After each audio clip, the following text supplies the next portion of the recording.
Hello friends, welcome back to JK Shah classes of Veranda Enterprise.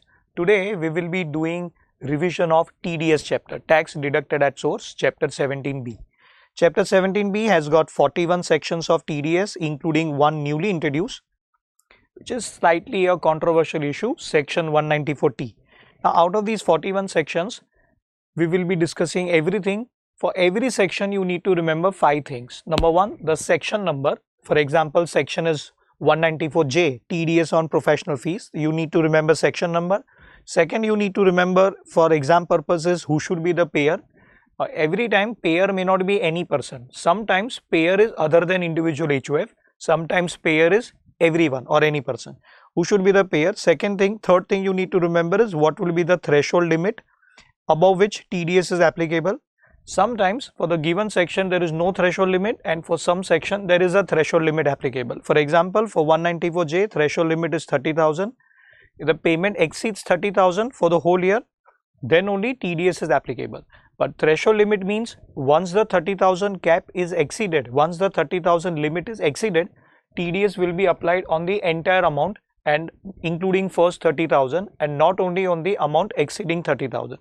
3 things. Fourth thing, the rate of TDS, at what rate is the tax deductible. For example, here the rate is 10%. And the last point which you need to remember, section number, who should be the payer, what is the threshold limit, rate at which tax deductible, and the last is nature of payment. For what kind of payment? So here it is professional fees, fees for technical service, royalty, non-compete fees, etc. 5 items are there. So every time you will have to remember. Sometimes apart from threshold limit, in some sections there is something called qualifying amount. Some places we have a qualifying amount. Qualifying amount means wherever the amount given, for example, amount is 50 lakh rupees for 194Q. Then in such situation, qualifying amount means no TDS on first 50 lakhs. TDS at the appropriate rate will be applied only on the amount exceeding 50 lakh rupees for the whole year. So sometimes there is threshold limit, and for some section there is qualifying amount that you need to remember. 5 items: section number, who should be the payer, what is the threshold limit or the qualifying amount, rate, and the nature of payment for all 5 sections. 41 sections into 5. However, some of these sections are important from exam perspective or very important. Some sections are totally unimportant. Questions don't come only. So it's not that all 41 sections into 5 items becomes 205 items, but here we will filter it out as and when we proceed further. So the very first section is section 192. I have divided it into 5 columns. Number 1, section number, who should be the payer, the nature of payment and the threshold limit I have merged together, and then I have included one more column, payee, and the last column is rate of TDS. Payee column you need not focus upon. Rates of TDS keep on changing every now and then, you know about it, therefore you need to study the latest data. Very first section is 192, payer any person. This is TDS on salary. Who pays to whom? Answer, employer pays to employee. Which employee? Resident or non-resident? Answer, both. Employee can be resident or non-resident. Nature of payment, salary. When we say salary, each and everything whatever is taxable under the head salary. Advance salary, arrears of salary, bonus, commission, profit in lieu of salary, or perquisite, monetary, non-monetary perquisite, allowances, each and everything, after claiming all the possible standard deductions, professional tax, entertainment allowance, whatever is ultimately taxable in the hands of employee. Of course, that will depend upon whether employee has chosen new tax regime or the old tax regime, and after claiming all the possible exemptions. Rate, here rate is not given. Out of 41 sections, for 3 sections rates are not given. For which 3 section rates are not given? So answer, one of them is section 192, second is 194P, and the third one is 195. For these 3 section rates are not given. All other section TDS rates are given. Like 194J, rate is 10%, it is given in the act. Okay, so out of 41 sections, for these 3 sections what to do? So answer, it very clearly states deduct TDS at the rate applicable. So here, if you are the employer, you are paying salary to employee. If you are paying 6 lakh rupees under new scheme or 7 lakh rupees, no tax. Since tax payable is 0, therefore no TDS will be deducted. If you are paying 15 lakhs, then the tax payable will be 1 lakh 40 under new scheme plus 5,600 health and education cess, 146,600. then deduct exactly 146,600 including surcharge, including health and education cess. Again depends upon whether employee has chosen the default tax scheme, new tax scheme or the old tax scheme. Employee will have to inform employer. If employee does not inform, employer will apply new tax regime because that is the default tax regime. This section is very simple. If employee has other incomes also, positive or negative, other incomes also apart from salary, then employee will have to inform employer in form number 12BAA, new form introduced from October 2024. No need to remember form number. Employee will have to inform employer.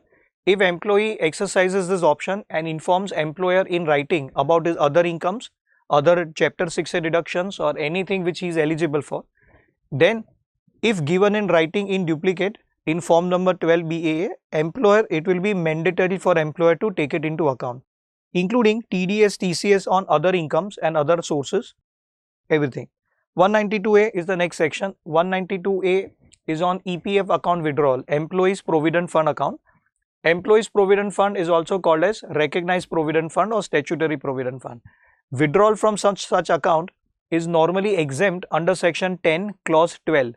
Then also, even though it is exempt, in some situation it becomes taxable. If taxable, then TDS will be applicable. Rate of TDS is 10%, threshold limit is 50,000 or more than 50,000.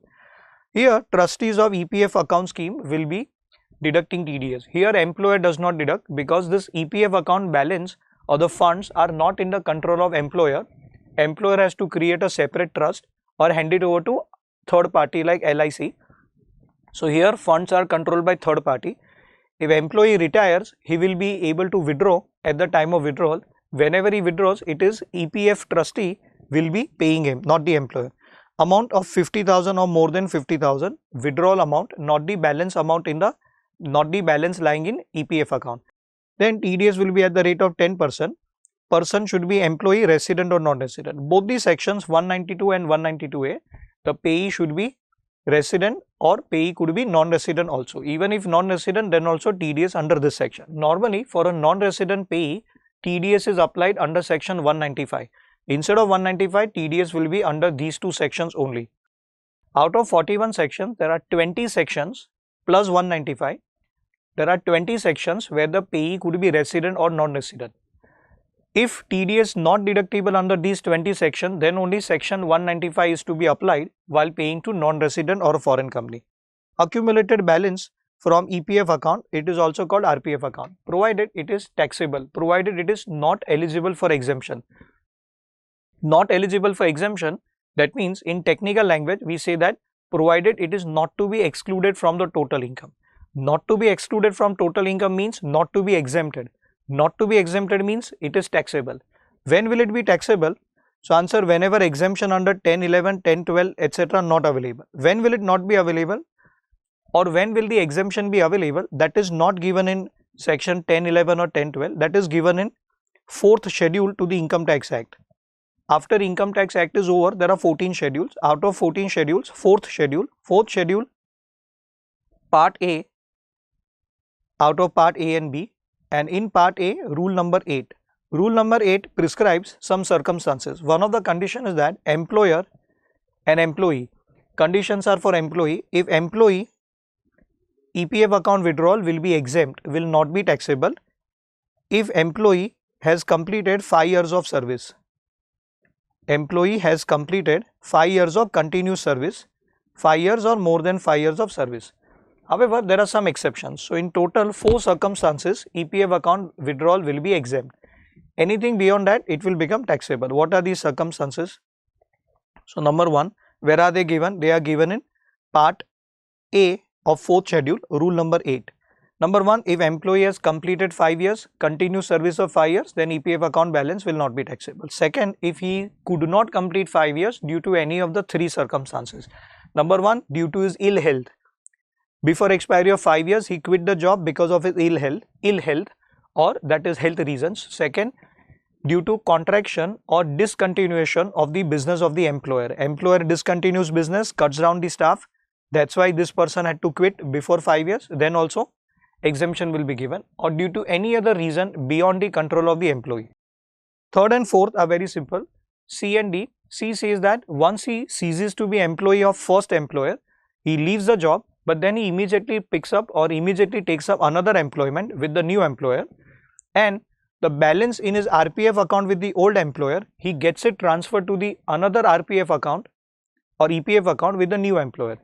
EPF account balance with the old employer is transferred to the EPF account with the new employer, meaning thereby he does not withdraw anything, then exemption will continue. And last point, he transfers his EPF account balance to his NPS account, National Pension Scheme account, referred to in section 80 CCD, then also exemption will continue. 4 circumstances you'll have to remember. Ideally the first one, if employee completes 5 years. Up till now questions have come twice or thrice. All the 3 times focus was on 5 years. Completed 5 years, then exemption will be available. Not completed 5 years, then exemption will not be available. Now here TDS will be at the rate of 10%. TDS will be at the rate of 10% and the provisions of section 206AB will not apply. What is 206AB? So there are 2 concepts in this chapter. One is 206AA and one is 206AB. 206AA says that if payee does not furnish PAN number, then TDS without permanent account number of the payee, without PAN number of the payee, then TDS will be deductible either at the rate applicable rate, whatever is the rate applicable, or 20%, whichever is higher. Now this particular concept is applicable for 192A. Instead of 10%, rate can be 20% if payee does not furnish PAN number. However, 206AB, which says TDS for non-filers. TDS in case of payee is a non-filer. In case of non-filer means IT return not filed. IT return of last year not filed. 3 conditions. IT return, payee has not filed IT return of the immediately preceding previous year, plus the due date of filing IT return has expired, plus the TDS plus TCS last year exceeded or is equal to 50,000. Last year's TDS plus TCS was 50,000 or more. This will not apply in case of 192A. Here TDS will be deductible either at twice the rate applicable, that is instead of 10% it will be 20% or 5%, whichever is higher. However, this concept does not apply in case of 192A. Coming back here. Now 193 is interest on security, TDS on interest on security. There are 2 types of interest on which tax is deductible. Number 1, interest on security. That means security would mean shares, debentures, bonds, government security units. As far as shares are concerned, there is a dividend, not interest. So shares we are not talking about in this section. We are talking about debenture interest, bond interest, or government security interest. TDS will be under 193. Then later there will be one more section, 194A, TDS on interest other than interest on security, 194A. Like interest on bonds, debenture, government security, 193. Interest on loan given to somebody, interest on fixed deposits, recurring deposits, interest on delayed compensation will all be under 194A. Rate is same, both the places, 10%, 10%. But in 193, ideally there is no threshold limit. Means for 1 rupee of interest also tax is deductible, and in 194A there are 3 threshold limits, 5,000, 40,000 and 50,000. What is it? Which limit will be applied? Which we will discuss when we come to that section. 193 section, interest other than interest on security. Here technically there is no threshold limit, but later on for debenture interest there is a threshold limit of 5,000 only for debenture interest. So interest on securities exceeding 5,000 a year. For other than debentures, no limit. For debentures, 5,000. 193 section, making payment to any person resident in India. If payee is non-resident, then the TDS will be under section 195 at the rate in force. Right now, payee should be resident. Payee non-resident, then 195 or 194 LB, LBA, LBB, LBC, LC, LD. There are multiple sections in case if payee is non-resident. Payer any person, but we know payer should be either Indian company or government, whosoever can issue securities. TDS rate will be 10%, but as per 206AA, TDS will be at 20% if payee does not furnish PAN number, and as per 206AB, if payee has not filed IT return of last year, then also TDS will be at double the rate, 20%. However, there are some exceptions. No TDS under certain situations. Number 1, no TDS in case where the interest is on securities. such securities which are issued from the beginning in a dematerialized form, demat form. If issued in a physical form, later on submitted for demat or dematerialization, later on dematerialized, then TDS will still be applicable. If issued from the beginning in a demat form of those securities which are listed on a recognized stock exchange, then no TDS. Understand, I am not saying no tax, I am saying tax will be applicable in the hands of payee, but TDS will not apply. Secondly, government securities, central government or state government securities. However, till last year, AY 24-25, on central government, state government securities, interest on central government, state government securities, TDS was not applicable at all. However, AY 25-26 onwards, on 23rd July 24, second budget, Nirmala Sitharamanji imposed some threshold limit that no TDS on central government, state government securities only if interest does not exceed 10,000 rupees in a year. If it exceeds 10,000, then entire amount will be subjected to TDS now on this also. However, one can always furnish form number 15G or 15H and get the TDS avoided.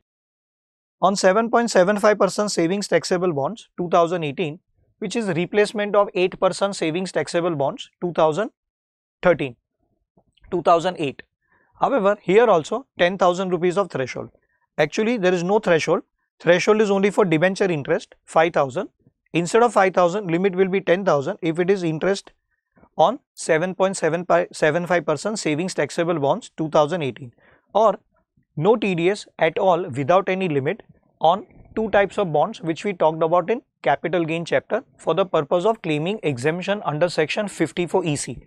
54 EC, there are two types of bonds. One is Power Finance Corporation Limited, PFCL 54 EC bonds, and another is Indian Railway Finance Corporation Limited, IRFCL, Indian Railway Finance Corporation Limited bonds.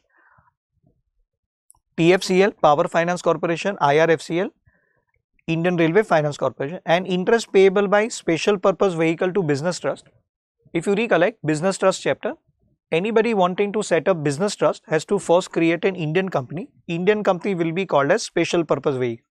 Now, if business trust gives loan or business trust acquires securities of special purpose vehicle and pays interest, then that interest would fall either under 193 if it is interest on securities, or it will fall under 194A upcoming section if it is interest other than interest on security. Both the types of interest, whether it is interest on security covered by 193 or interest other than interest on security covered by 194A, whenever paid by special purpose vehicle to business trust, then in the hands of business trust, such interest is exempt under section 1023 FC subclause 1023 FC subclause A. Since it is exempt for business trust, therefore no TDS. With that, 193 comes to an end. Next is section 194, dividend. TDS on dividend exceeding 5,000 in a year. Payer domestic company. Now, domestic company, unimportant point, domestic company will include two types of companies, Indian company as well as some foreign companies also. Such foreign company which has made prescribed arrangements for payment and distribution of dividend in India. Those foreign companies which have made prescribed arrangements for payment and distribution of dividend in India. So, ideally domestic company means only Indian company. Paying dividend exceeding 5,000 in a year, it's not 5,000 per payment, it is 5,000 in a year, whether it is equity dividend or a preference dividend, whether it is final dividend or interim dividend, whether it is paid by public company or private company, all of them, whether government company or non-government company, to any resident shareholder other than LIC, GIC, subsidiaries of GIC or any other insurance company. Simply, if payee is insurance company, then no TDS under section 193 and no TDS under 194 on dividend. These two sections, no TDS if payee is any insurance company, whether it is LIC, GIC, subsidiaries of GIC or any other private insurance company, makes no difference. Rate is same 10%.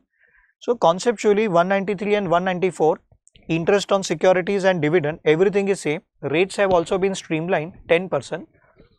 Threshold limits are also same, payee should also be same, payer should also be same. However, here also just like interest, last point of interest, no TDS on interest on securities paid payable by special purpose vehicle to business trust.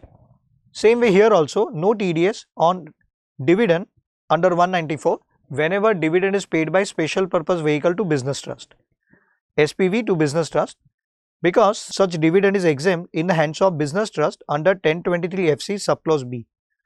Subclause A, interest from SPV received by business trust, and second is subclause B is dividend from SPV.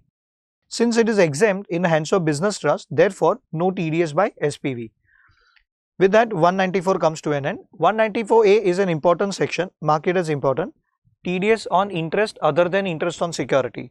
Other than interest on security would mean interest on fixed deposit, recurring deposit, interest on loan given to somebody, or interest on delayed compensation, enhanced compensation, etc. Here, friends, make a note, payer should be other than individual HUF. Meaning thereby, while starting with the chapter, I told you that you will have to remember for every section who should be the payer. 5 things to be remembered. One of them was who should be the payer. Why? Because not every time payer could be any person. As in this section 194A, and there are 5 more sections, total 6 sections where the payer should be other than individual HUF. Which 5 sections? Section 194A, C, H, I, J and R. Okay, 194A, C, H, I, J and R, these 6 sections, payer should be other than individual HUF. However, if payer is individual HUF but his last year's turnover from business exceeded 1 crore from business, or gross receipt from profession last year exceeded 50 lakhs, then current year that individual HUF will be required to deduct TDS in these 5 sections also. So we say other than individual HUF, but unless sales gross receipt turnover last year exceeded 1 crore from business or exceeded 50 lakh from profession, then that individual HUF will be required to deduct TDS under this section in the current year. Paying interest other than interest on security, there are 3 threshold limits. By default, threshold limit is 5,000, just like section 193 and 194, interest on securities and dividend. Here for interest other than interest on security also, threshold limit is 5,000. However, if payer is bank, then TDS threshold limit will be 40,000 in a year. And in case if payer is a bank and the payee is a senior citizen, resident senior citizen, that is 60 years and above, then the limit will be 50,000. By default, limit is 5,000, but for bank, if payer is a bank, then limit could be 40,000 or 50,000. By default, limit is 40,000 whenever payer is a bank. But if payer is a bank and the payee is resident senior citizen, that combination threshold limit will be 50,000. 5,000, 40,000 or 50,000. Payee should be resident in India other than any bank, UTI, LIC or any insurance company or statutory corporation. Here, as compared to preceding 2 sections, here the list of exclusion is little bigger. Payee should be any person other than insurance company or any insurer. But not only that, payee should be other than UTI, other than bank, other than insurance company, other than statutory corporation. For example, payee is bank, meaning thereby if bank is a payer, bank pays you interest, bank will deduct TDS. But if you have to pay interest to bank, you will not be deducting TDS because payee should not include bank. Rate is 10%. All the 3 sections, if you observe, section 193, 194 and 194A, threshold limit is also same and the rate is also same. However, for 194A, the list of exclusion is very big. There are 8 transactions of payment where TDS will not be deductible under this section. Before we proceed further, let me remind you that whatever exceptions that we are discussing are all section specific exceptions, meaning thereby are exceptions to the given section, are not the general exception. So when I say under this section no TDS if this person is a payer and this person is a payee, then we are talking about this payer with this payee in this combination if this particular item means interest other than interest on security. Anything else is paid, then TDS may be deductible. So if professional fees is paid by the same payer to same payee given here, then TDS may be deductible under 194J. But these are the exceptions only for interest other than interest on security. Number 1, no TDS on interest paid payable by partnership firm including LLP formed to partner, whether it is interest on capital or interest on loan. However, now from AY 25-26, government has introduced one more section 194T. So first point, no TDS on interest by firm to resident partner. While paying to non-resident partner, TDS was deductible under 195 because This section specific exception is applicable only to given section 194A, and for 194A the recipient has to be resident. That's what we discussed out it here. So firm paying to resident partner, no TDS. Firm paying to non-resident partner, then TDS applicable, but not under this section, under 195. However, with effect from AY 25-26, government has introduced one new section 194T, whereby TDS will be deductible on salary, commission, bonus, remuneration or interest paid payable by firm LLP to partner. However, this section, the date of applicability of this section is slightly a controversial issue. You must be knowing about it in your office also. According to the budget, according to Finance Act and the Finance Bill, the date of applicability of this section is AY 25-26. That is assessment year starting with 1st April 2025. However, most people are under an impression that this section 194T is applicable from next assessment year AY 26-27. Even I am also of the same opinion. But considering the date announced by government in the budget, in the Finance Act, the date of applicability is AY 25-26. That's why I have included it here. Whenever question comes, please write a diplomatic answer. I am sure institute will not ask question on 194T because institute will also be puzzled with regards to date of applicability, the way we are in a dilemma. Second point you need to understand for 194A, first is firm to partner. Firm includes LLP also. Second has two parts. Part 1, cooperative society paying interest to another cooperative society. One cooperative society to another cooperative society. 1 paying to 2. Or second part here only, same cooperative society paying to its members. Paying interest to member. Society to society, no TDS.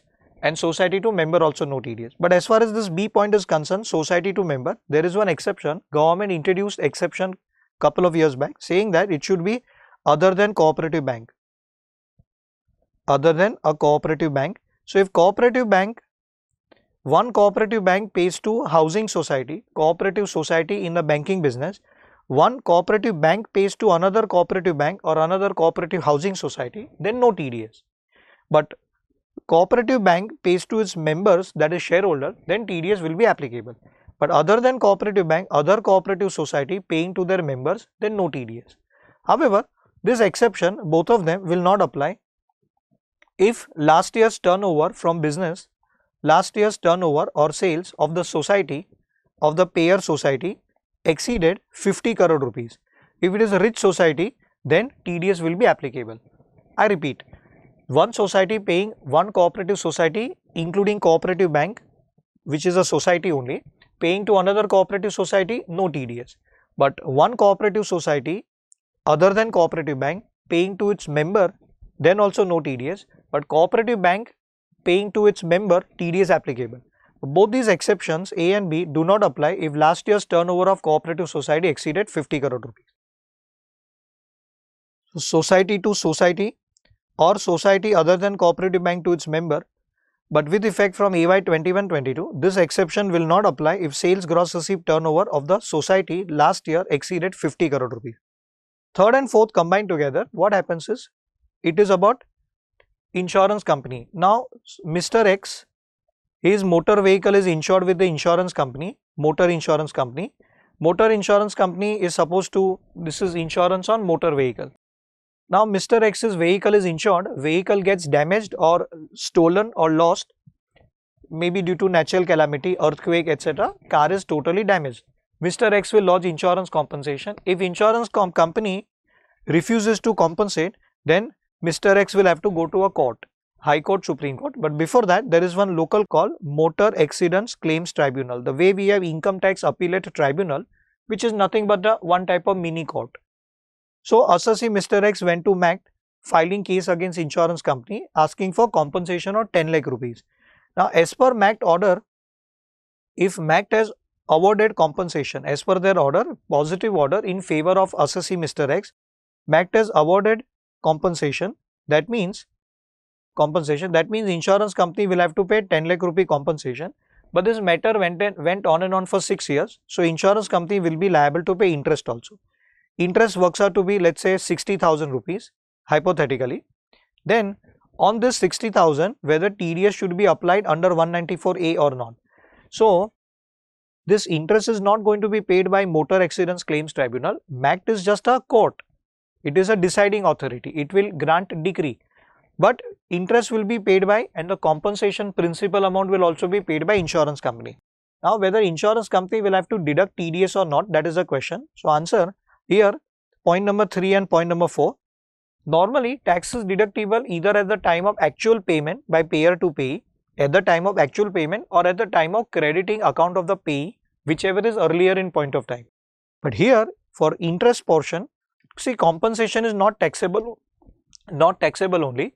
So we are not talking about TDS on compensation. Principal amount of compensation will not be subjected to TDS, only interest. As far as interest is concerned, no TDS at the time of crediting interest. If interest is only credited by insurance company to the account of Mr. X, no TDS. But it's a temporary arrangement, no TDS right now at the time of passing credit end. TDS will be applied only at the time of payment. But when at the time of payment also, no TDS, under 194A, no TDS, if interest paid is less than 50,000 rupees a year. Less than or equal to 50,000 in a year. Up to 50,000, then no TDS. So at the time of crediting, no TDS at all. At the time of payment, TDS will apply only when the amount of payment of interest exceeds 50,000. So third and fourth point on which questions have already come, no TDS on interest credited, but credited by whom, that is not clarified. So answer, credited by insurance company on compensation awarded by Motor Accidents Claims Tribunal. And similarly, no TDS on interest paid on compensation awarded by Motor Accidents Claims Tribunal if the interest paid is up to 50,000. If it exceeds 50,000, then only TDS will be applied. Fifth point, interest on zero coupon bonds, which is not called interest since it is going to be taxable under the head capital gain. Therefore, we call it as income on zero coupon bonds. Next is interest on bank savings account. In real life, this point will play a role. Bank will deduct TDS only if interest exceeds 40,000 or 50,000. We know the limit. But even if it exceeds 40,000 or 50,000, no TDS on savings account interest. Meaning thereby, bank will have to deduct TDS not from savings account interest, but only from FD account interest and recurring deposit account RD account interest. Next is 7th point, no TDS on interest on income tax refund. However, let me warn you, income tax refund or any other government refund. Now, wealth tax refund, income tax refund, principal amount of refund is not taxable only, that's not considered as an income. But interest on the compensation or interest on refund is considered as income, taxable under IFOS. Government or income tax department will not deduct TDS on interest component. However, I have seen TDS on interest getting deducted. Why? Reason is, as I said, these are all section specific exception, no TDS under 194A. So in my case where I had seen this TDS getting deducted on interest component, it was a case of assessee being non-resident, meaning thereby for the purpose of this section, the payer should be any person but the payee should be non-resident. Payee should be resident in India. If payee is non-resident, then this section only will not apply. Therefore, exceptions given here will also not apply. In case if payee is non-resident, then TDS will be under section 195, and in 195 section there is no such exception what we are discussing here. The last one, no TDS on interest paid by special purpose vehicle to business trust. Why? Because such interest is exempt in the hands of business trust under 1023 FC subclause A. So 1023 FC subclause A, interest from SPV is exempt. There are two types of interest. What we discussed in section 193, same exception is in 194A also. This was interest on security. This is interest other than interest on security. Okay. Next is 194B, my favorite, and 194BA and 194BB. Three sections consecutively. All the three sections have 30% tax rate and all the three sections are on winning incomes. Winning from lottery, crossword puzzle, winning from card game, winning from online games, etc. One by one we will be discussing. These three sections we already discussed in a chapter called special rates of tax also. But in case you have not seen that video, then I will briefly recapitulate it out here. 194B, payer any person. Payee could be resident or non-resident, either of them. Rate of TDS will be 30%. However, which kind of income? So answer winning. Winning from what? winning from 6 types of winning. Winning from lottery, crossword puzzle, card game. Here 5 types of winning instead of 6. Simply incomes referred to in section 115BB. Winning from lottery, crossword puzzle, card game or any other game of any sort, that is TV game show, KBC or Who Will Be a Millionaire, Big Boss, etc. And last, winning from any activity in the nature of gambling or betting. Now, gambling, betting, winning income were not liable for TDS. They were taxable at 30% rate as per 115BB, but were not liable for TDS till AY 23-24. AY 24-25, government made an amendment with retrospective effect from AY 23-24. 2 changes were made. Number 1, winning from gambling, betting were also added here. Earlier, prior to AY 23-24, winning from lottery, crossword puzzle, card game or any other game, TV game shows, only these 4 types of winnings were liable for TDS. Winning from gambling, betting was not liable for TDS. Payment would be made by casino people without TDS. But now TDS is applicable on winning from gambling, betting also. Second amendment made out here. Here the threshold limit was 10,000. It is still 10,000, but earlier it was 10,000 per payment. 10,000 was per payment. Instead of that, now Nirmala Sitharamanji from AY 23-24, she has made it 10,000 not per payment, 10,000 per annum. Per payment was little illogical, meaning thereby somebody purchases weekly lottery ticket every week and wins 8,000 rupees every week into, let's say he plays for 50 weeks out of 52 weeks, amount will be 4 lakh rupees. Even if the total amount for the whole year is 4 lakh rupees, then also there was no TDS earlier.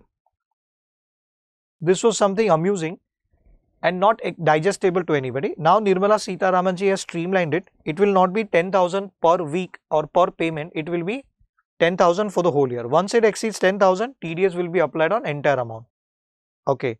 Now here are 2 points to be noted on which questions come in the exam, which are both important, Institute's favorite point. Number 1, first point is by way of proviso to 194B, which says if winning is wholly in kind, let's say Maruti 800 car is given to you, worth, let's say, or any other car worth, let's say 20 lakh rupees. Or how to apply TDS on that? Or second possibility, winning is partly in cash, partly in kind, whereby the cash component is not sufficient enough to meet the TDS liability on the entire winning amount. Then in that case, how to apply TDS? Then it says, proviso says in such situation, tax will not be deducted because not possible to deduct, but tax, that is TDS amount, will have to be deposited by payer separately. 2 possible way. Payer will have to ensure that the TDS amount is deposited at the appropriate rate before releasing the prize to the winner. 2 ways. One way, payer can collect an amount equivalent to TDS amount from the payee.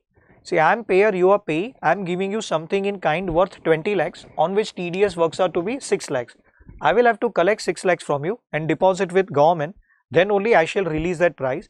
Or second option, if we don't know each other, you don't trust me, then payer will have to furnish his tax deduction account number, TAN number to the payee. Payee can go and pay that 6 lakhs tax on his own, furnish the proof back to the payer that okay 6 lakhs is paid, and then only payer shall release the prize. Otherwise payer will be in trouble. Second point, CIT versus Manju and Company, Kerala High Court. Important questions have come 3-4 times up till now on this. Kerala High Court, what happened was, there are 2 types of agents. Some agents give guarantee for some lottery that okay, we will sell 10,000 lottery tickets in a year, 10,000 lottery tickets or 10,000 lottery tickets in a month. Now such kind of agents are paid higher amount of commission as compared to other agents who do not give any guarantee. Guarantee is given means what? Means out of 10,000 tickets, if any ticket is unsold, then lottery company will not take it back. The loss will have to be borne for the unsold tickets, loss will have to be borne by the agent. In such situation, normally agents are not allowed to participate in any draw or not allowed to claim any prize, not allowed to purchase lottery ticket in their personal name. Their relatives are also not allowed. However, in such arrangement, lottery agent did not want to purchase any lottery ticket, but he could sell only 9,992 tickets sold. 8 lottery tickets are left out with him as unsold, lying in his custody, and the first prize is announced, or second prize, third prize or any prize, and that prize goes to one of these tickets which are unsold and lying in the custody of agent. Then the prize will be given to the agent. He didn't want to purchase, he was not allowed to purchase, but he did not purchase. It is lying unsold because he had given guarantee of 10,000 tickets. In such situation, if lottery company pays him any price, lottery company pays him, let's say, 1 crore rupees, 100 lakh, then what is the characteristics of this 1 crore? Is it winning from lottery, liable for 30% tax under 115BB and liable for 194B TDS, or it is a normal PGBP income? Also see, agent had an argument that this is the income arising from lottery tickets, and lottery tickets are closing stock for him or stock in trade for him. Therefore, any income arising because of lottery ticket or anything arising because of stock in trade should be taxable at normal slab rates under PGBP head. Matter went up to Kerala High Court. Kerala High Court said that the whole chapter of TDS is to be viewed from the point of view of payer, and for payer it is in the nature of, payment is in the nature of winning amount, therefore TDS will be applicable. And for agent, as far as agent is concerned, the Kerala High Court further clarified that once the lottery draw is announced, the unsold lottery tickets do not remain as a stock in trade, they lose the characteristics of being called as stock in trade, they partake the characteristics of being piece of paper which has only scrap value, 10 rupee, 12 rupee per kg, as nothing more than that, cannot be classified as stock in trade. Therefore, 1 crore cannot be taxed under PGBP head. Whatever is taxable will be taxable under IFOS only, and section 115BB will be applicable. This is important. You will have to clarify the reason also. Now, here if you recollect income from other source chapter, then for lottery winning, as per section 58 subsection 4 of IFOS chapter 58 subsection 4, no expenditure is allowed to be deducted and no chapter 6A is allowed and no basic exemption allowed against winning from lottery. So, you bought a lottery ticket, no expenses, no basic exemption, no chapter 6A. Chapter 6A is fine, but even expenditure also not allowed. You bought a lottery ticket worth 100 rupee and you got a first prize of 1 crore. Whether you bought 1 ticket or 10 tickets, whatever is invested, whatever purchase amount of the lottery ticket, that will also not be allowed as a deduction. Entire 1 crore winning amount will be taxed at 30% flat rate. However, same analogy cannot be propounded with regards to offline lot. So, with regards to online gaming or online lottery ticket. So, government introduced a separate section 194BA with retrospective effect from AY 23-24, saying that if it is winning from online game, then net winning will be subjected to TDS. If it is online game, not online lottery. For lottery, it is 194B only, whether it is online or offline. For games, if it is offline, then 194B, and if it is online, then 194BA. Here, deduction for betting amount will be allowed, right? Whatever online games, Rummy Circle or whatever you people play during your leisure time, that winning amount will be taxable and winning amount only will be subjected to TDS. Payee could be any person, rate will be 30%. Payee could be non-resident also. 195 section will not apply. TDS will be under this section only. However, net winning will be taxable. At what point of time the tax is deductible? Here also, there are 2 points to be noted. Number 1, normally for winning income from lottery, TDS is at the time of payment. TDS is at the time of payment and not at the time of payment or crediting payee, whichever is earlier. Normally, at the TDS is at the time of actual payment or at the time of crediting payee, whichever is earlier, but here for 194B, TDS is at the time of payment. 194BA slightly different. Here the timing is slightly different as compared to 194B. Here TDS is neither at the time of payment nor at the time of crediting. TDS is always at the year end, 31st March. TDS will be deductible on the winning component at the year end. So, supposingly I had deposited 2 lakh rupees for online game and at the year end, after winning, losing, my net is 30,000.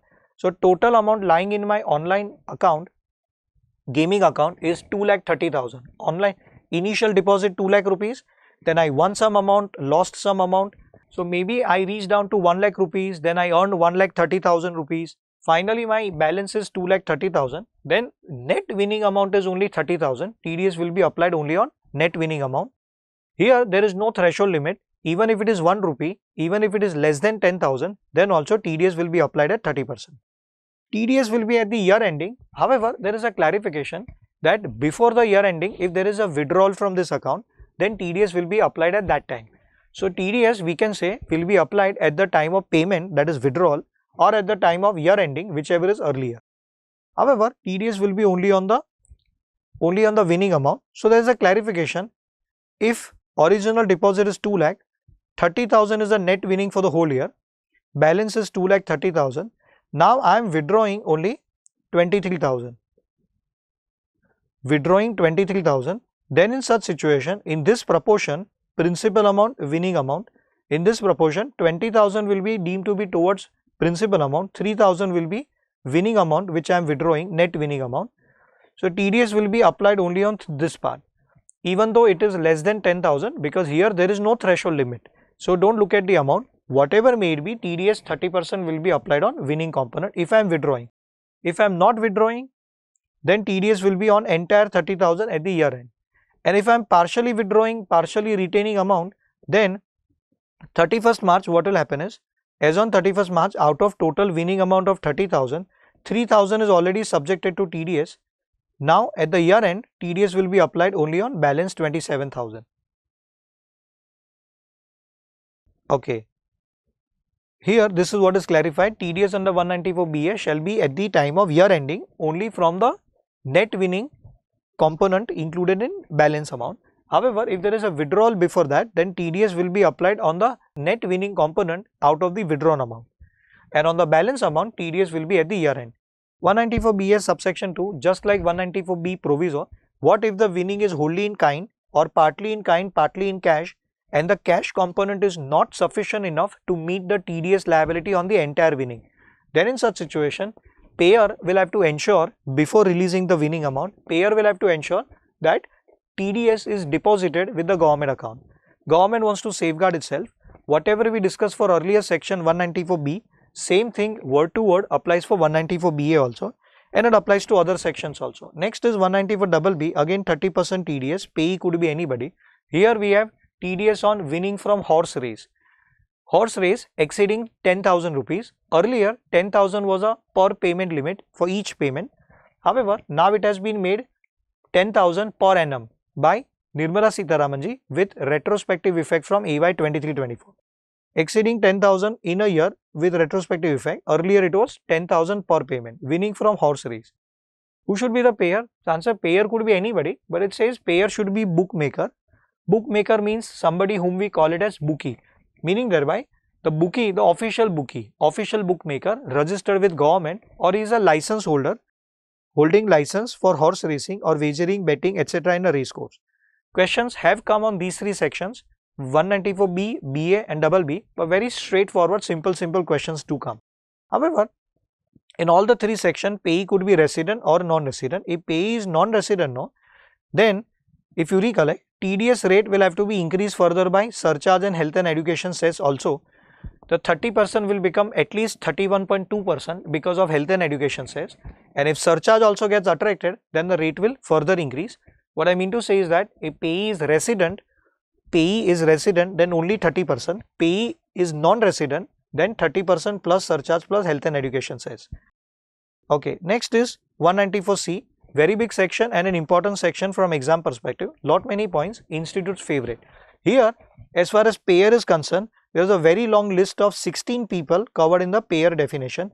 Payer should be central government, state government, statutory corporation, local authority, company, partnership firm, LLP, trust, university, cooperative society, housing board, foreign enterprise, AOP BOI incorporated outside India, or individual HUF AOP BOI whose last year's sales gross receipt or turnover from business exceeded 1 crore or professional gross receipt exceeded 50 lakh. If you recollect, you cannot remember 16 people in the payer category, such a long list. Simple language, in exam they will give you payer to be company or partnership firm LLP, or they will give you individual HUF. Remember one thing, let's convert, if you recollect in the regular lecture, we converted this positive list into negative list. Find out who all are not covered in the payer, means who all are not required to deduct TDS. So answer, individual HUF and AOP BOI whose last year's business turnover did not exceed 1 crore or professional gross receipt did not exceed 50 lakhs, they are not required to deduct TDS. Rest everyone is covered. But in exam they will ideally ask you question on payer being company, partnership firm LLP or individual HUF with last year's turnover exceeding 1 crore or 50 lakh. In this entire chapter, TDS is applicable not only commercial purpose payment, TDS is applicable on personal purpose payment also. apart from commercial purpose or office purpose payment, TDS is applicable on personal purpose payment also. For example, very first section is 192. Mukesh Ambani paying salary to his domestic staff, let's say 12 lakh rupees per annum, that is 1 lakh per month. That is for personal purpose. Is Mr. Mukesh Ambani required to deduct TDS on personal purpose payment? Answer: TDS is applicable on both, except for two sections, 194C, which we are discussing right now, and 194J. Here TDS is applicable only on commercial purpose payment, not applicable on personal purpose payment. So these two sections you'll have to remember, and this has always been a favorite point of institute to ask a question in the exam. Even in real life also, while paying to doctor or while paying to contractor for residential house renovation works contract, TDS is not applicable. Remember this. 194C is payment of contract, payment to contractor. But instead of saying it as a payment to contractor, there are two types of payments covered, and there are two types of threshold limits applicable. Here, this is a section where two threshold limits are applicable. Earlier we discussed 194A, interest other than interest on security, where three threshold limits were there, 5,000, and if payer is bank, then 40,000 or 50,000. Here there are two limits, but in a different way. What way? So answer is the payment single sum paid or credited, single sum one time payment is exceeding 30,000, or payment for the whole year made or credited, payment for the whole year exceeds 1 lakh rupee. Single amount exceeding 30,000, aggregate for the whole year exceeding 1 lakh, then TDS will be attracted. TDS on what? So we call it as contract charges or payment to contractor. Contractor includes subcontractor also. However, there is a clarification here. It says payment for carrying out any work. That means it should be works contract. Payment for carrying out any work in pursuance of any contract. Contract need not be in writing. Contract could be verbal also. TDS on payment for carrying out any work in pursuance of any contract, or payment for supply of labor to carry out the work in pursuance of any contract. So even if payment is not for carrying out work, it is only for supply of labor, then also TDS is applicable.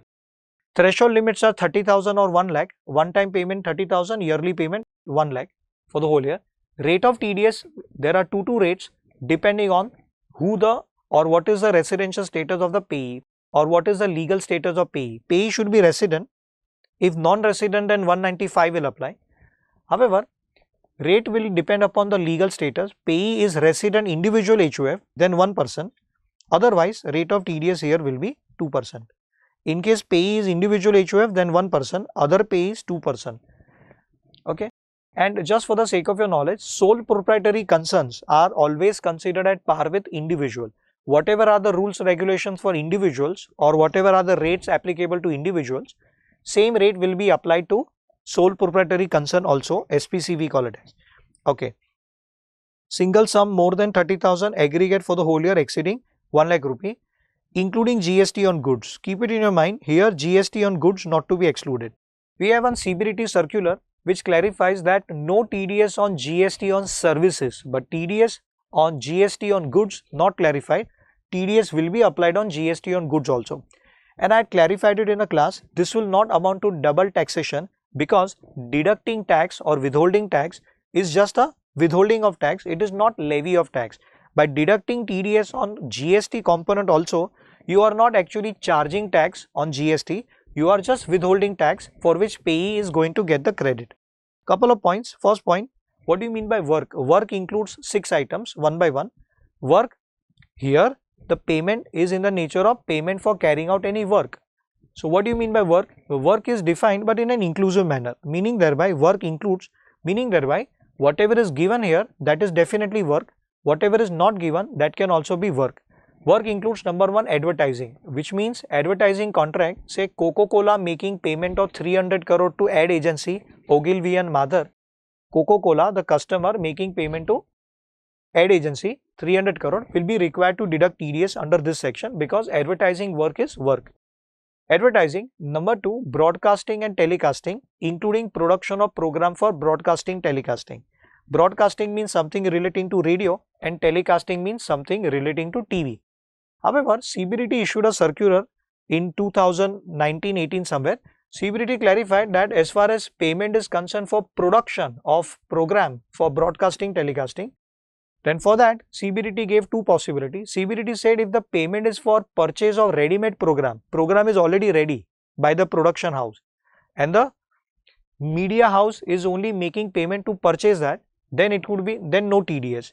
But if the payment is in the nature of royalty for using that content which is already ready, then it could be royalty attracting TDS under 194J. However, 194C for production of program will apply only when the payer places his own specification and gets a content newly developed.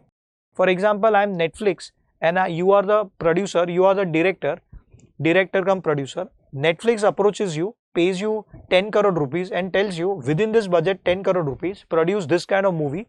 This is a script, this is the fund, 10 crore rupees and this is a script. Produce movie as per our requirement, star cast and everything you decide. Then in such situation, payment will be in the nature of work and TDS will be applicable. But you are the producer, your movie is already ready 10 years back. Today I am TV channel, Surya TV, and I come and pay you 5 lakh rupees for allowing me to show your movie for one day on 26 January, patriotic movie. Then in such situation, what I am paying you is royalty, 5 lakh rupees, the TDS under 194J. But if I purchase the film from you, that you produced it for 10 crore, I will pay you 15 crore, movie is mine, all rights are transferred to me, then I am purchasing movie, then no TDS. Then it's not royalty nor is it works contract. Three possibility. If I am paying you 15 crore and purchasing the movie, no TDS, because that's for purchase and that payment is not covered by any section. If I pay you 5 lakh rupees for allowing me to show your movie on my TV channel for one day, then that is royalty. And last, if I place order with you with my specification, my script, I tell you to develop the new content or new program as per my specification, then that will be works contract, TDS will be applicable. Advertising, broadcasting, telecasting, including production of program for broadcasting, telecast. Third is carriage of goods and passengers by any mode of transport other than by railway. If the payment is made to railway for transportation, then no TDS. It's again a works contract. Okay. Then there is a clarification that no TDS while making payment to railway, because ideally railway would be our government. Railway ideally would be government. Though railway has slightly been privatized, especially metro railway, then also right now we say no TDS while making payment for transportation of goods or passenger while transporting by railway. Carriage of both goods as well as passenger, both.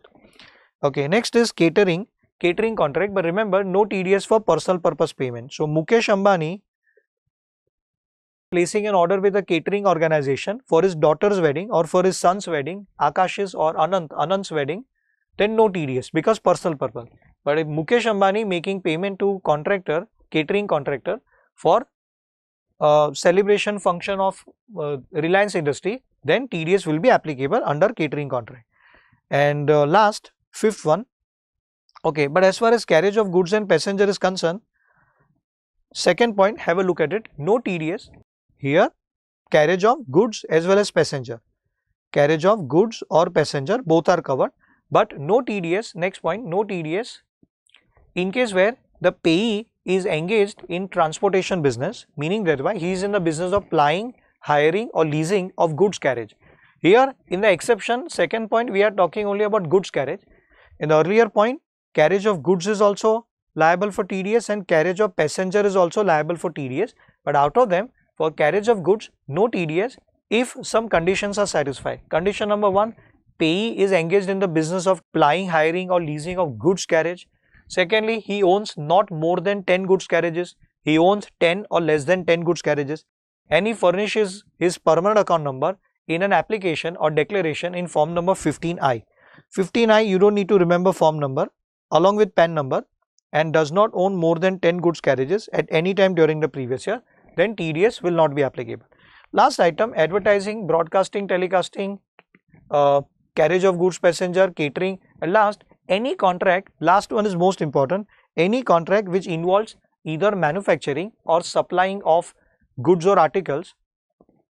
Manufacturing contract which involves manufacturing or supplying of articles or things which are to be produced or manufactured as per specification of the payer, as per specification of the payer customer plus out of raw material supplied by payer customer or any associate of the payer customer.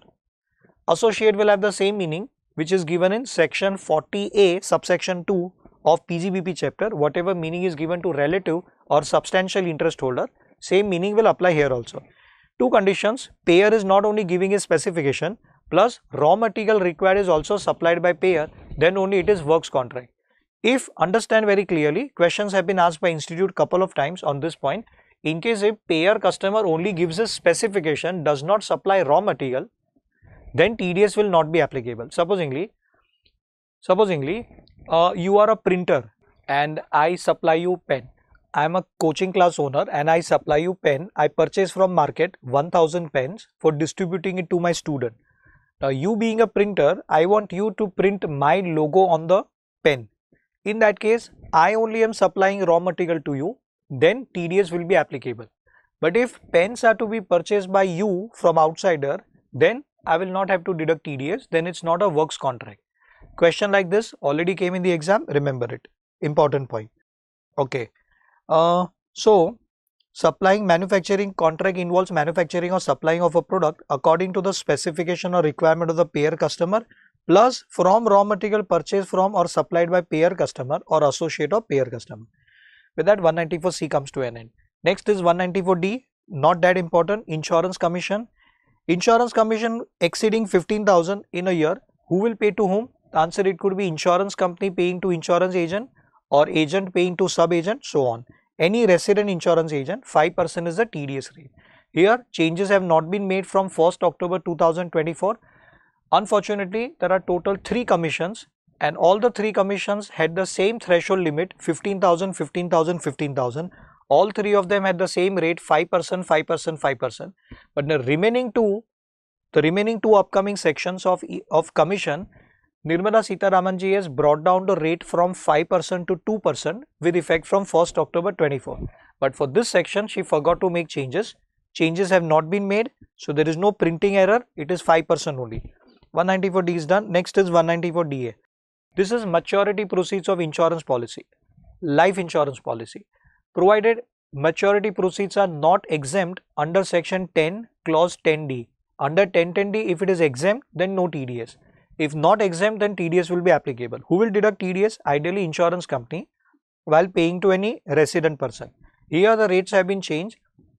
Earlier, up to 30th September 2024, the TDS was supposed to be at 5% of the income comprising in that maturity proceeds, provided maturity proceeds exceed 1 lakh rupee or equal to 1 lakh rupee in a year, and 1st October 2024 onwards the rate is brought down to 2%, but 5% or 2% of the income component, not of the entire maturity proceeds. Suppose any maturity proceeds are 42 lakhs, but out of 42 lakh income is only 2 lakhs, 40 lakh is something which you had paid as a premium, is returned back to you. So you had paid 40 lakhs as a premium up till now, and now 42 lakh you are receiving, so income is only 2 lakh, TDS will be applied only on 2 lakh, whether 5% or 2%. Income from maturity proceeds of life insurance policy, only life insurance policy including bonus, if it is not exempt under 1010D. When will it not be exempt under 1010D? So that depends upon 2-3 factors. Number one, number of years back when Chidambaram ji was a finance minister, so he issued kind of an exception to 1010D, that exemption under 1010D will not be available except in case of death if the policy is issued on or after 1st April 2003 and the insurance premium exceeds 20% of sum assured. Annual premium exceeds 20% of sum assured. Earlier, if the policy was issued up to 31st March 2003, then there was no such condition. Any amount of premium exemption would be available for the maturity proceed. If policy is issued on or after 1st April 2003, then limit will be 20%, then maturity proceeds will be taxable except in case of death of the policy holder if received by family member. But this 20% was brought down to 10% with effect from 1st April 2012. So for this 20% they put a sunset clause that policy issued between 1st April 2003 to 31st March 2012. If policy is issued newly on or after 1st April 2012, then the limit will be 10% of sum assured. If the annual premium exceeds 10% of sum assured, then maturity proceeds will be fully taxable except in case of death. death of the policyholder. And some people who are physically disabled or had some disability or suffering from some disease, they complain about this 10% lower rate. So for those people, the rate was increased to 15%, but 15% only for new policy issued on or after 1st April 13, and only if policyholder is suffering from a disability given in section 80U or disease or ailment referred to in section 80 DDB. And in case, except in case of death, here except in case of death, but if it is a keyman insurance policy, then irrespective of the death or no death, keyman insurance policy maturity proceeds are always taxable irrespective of amount of annual premium. Thereafter, Nirmala Sitharamanji in 2021 budget, Finance Act 2021, she introduced one more point, that in case if the policy is ULIP, unit link insurance policy, and it is issued on or after 1st February 2021 and not 1st April 21, be careful about the date, and the annual premium exceeds 2,50,000 rupees. Earlier what Chidambaram ji had done was the premium limit he had issued in terms of percentage of the sum assured. Now Nirmala Sitharaman ji came out with another conclusion, that even if the annual premium is within 10% or 20% limit, then also the person could be a rich person if he is paying more than particular amount of rupees as a premium, which was 2,50,000, except in case of death of the policyholder. And this was only for ULIP. Then people question why only for ULIP. So she introduced this, or she extended this concept for other policies also, other life insurance policy other than ULIP, but only if newly issued on or after 1st April 2023 and the annual premium exceeds 5 lakh rupees. ULIP will be taxable, maturity proceeds will be taxable under the head capital gain, long term or short term, and other insurance policies other than ULIP where the annual premium exceeds 5 lakh rupees, then section 56 subsection 2 clause 13, income from other sources, newly introduced with effect from financial year 23-24, AY 24-25. So this is the second year, AY 25-26. Just be careful about it. This will go under the head income from other source as compared to this one going under the head capital gain, and in above cases they will go under the head income from other sources. Here the policy could be any policy, could be ULIP also, could be other than ULIP also. So now there are two types of limit. If the percentage wise also annual premium exceeds particular percentage of sum assured, or not only percentage wise, even if amount wise also it exceeds particular amount, then maturity proceeds will not be exempt except in case of death of the policyholder. Death is an exception except for keyman insurance policy. Keyman insurance policy, even if the policyholder dies, then also taxability will arise. Barring keyman insurance policy, for all other places, if policy matures because of death of the policyholder, then taxability will not arise. Maturity proceeds will be exempt. And on that, whatever is the income component, if the maturity proceeds is 1 lakh or more than 1 lakh, then TDS will be applied on the income component. Understand? There was one question where the maturity proceeds was 2,80,000, but the income comprised in that was only 45,000.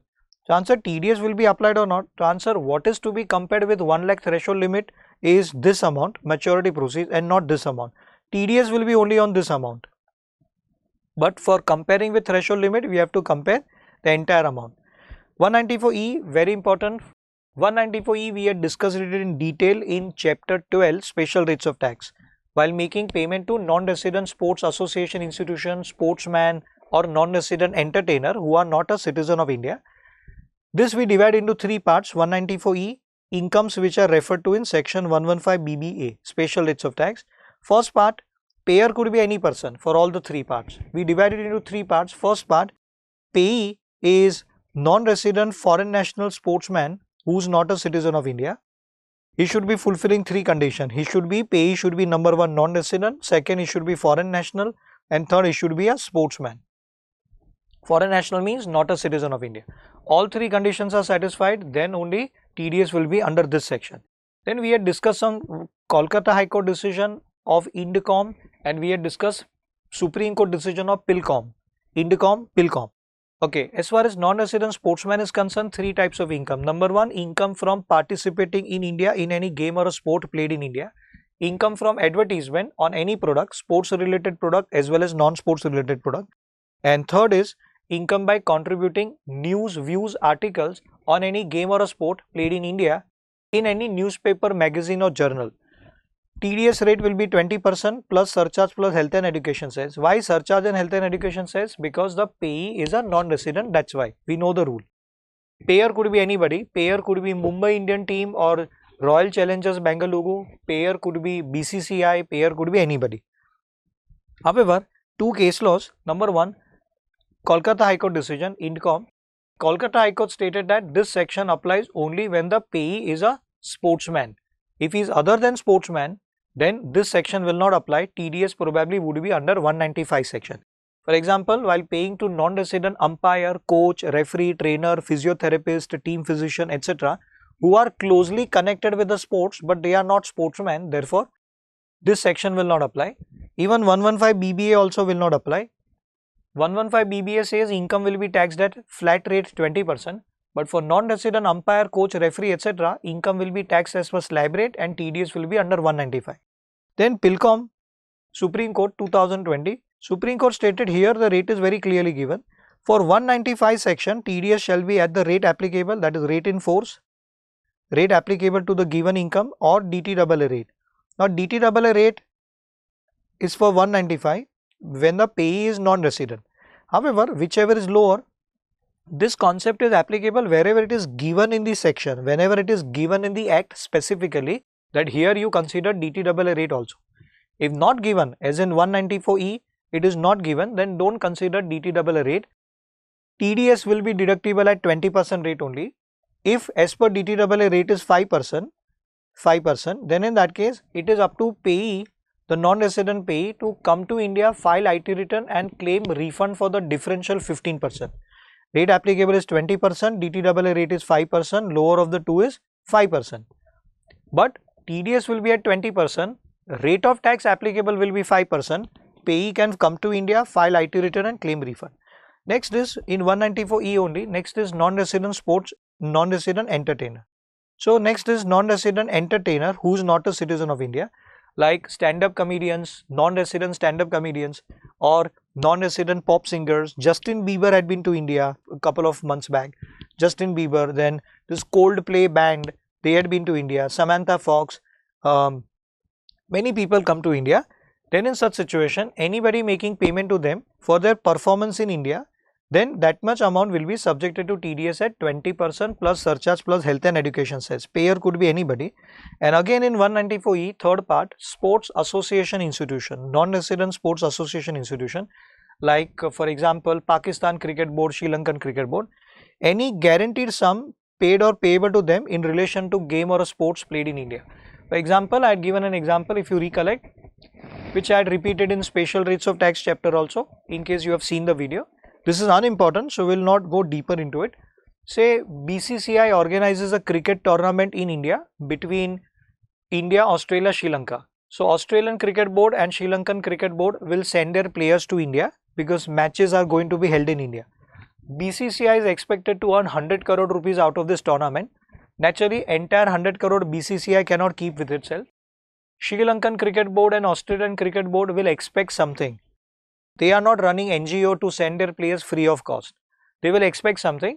So in such situation, BCCI will have to give them guarantee to both the boards, Sri Lankan Cricket Board and Australian Cricket Board, that whatever we earn, 20% we will share with you, for example.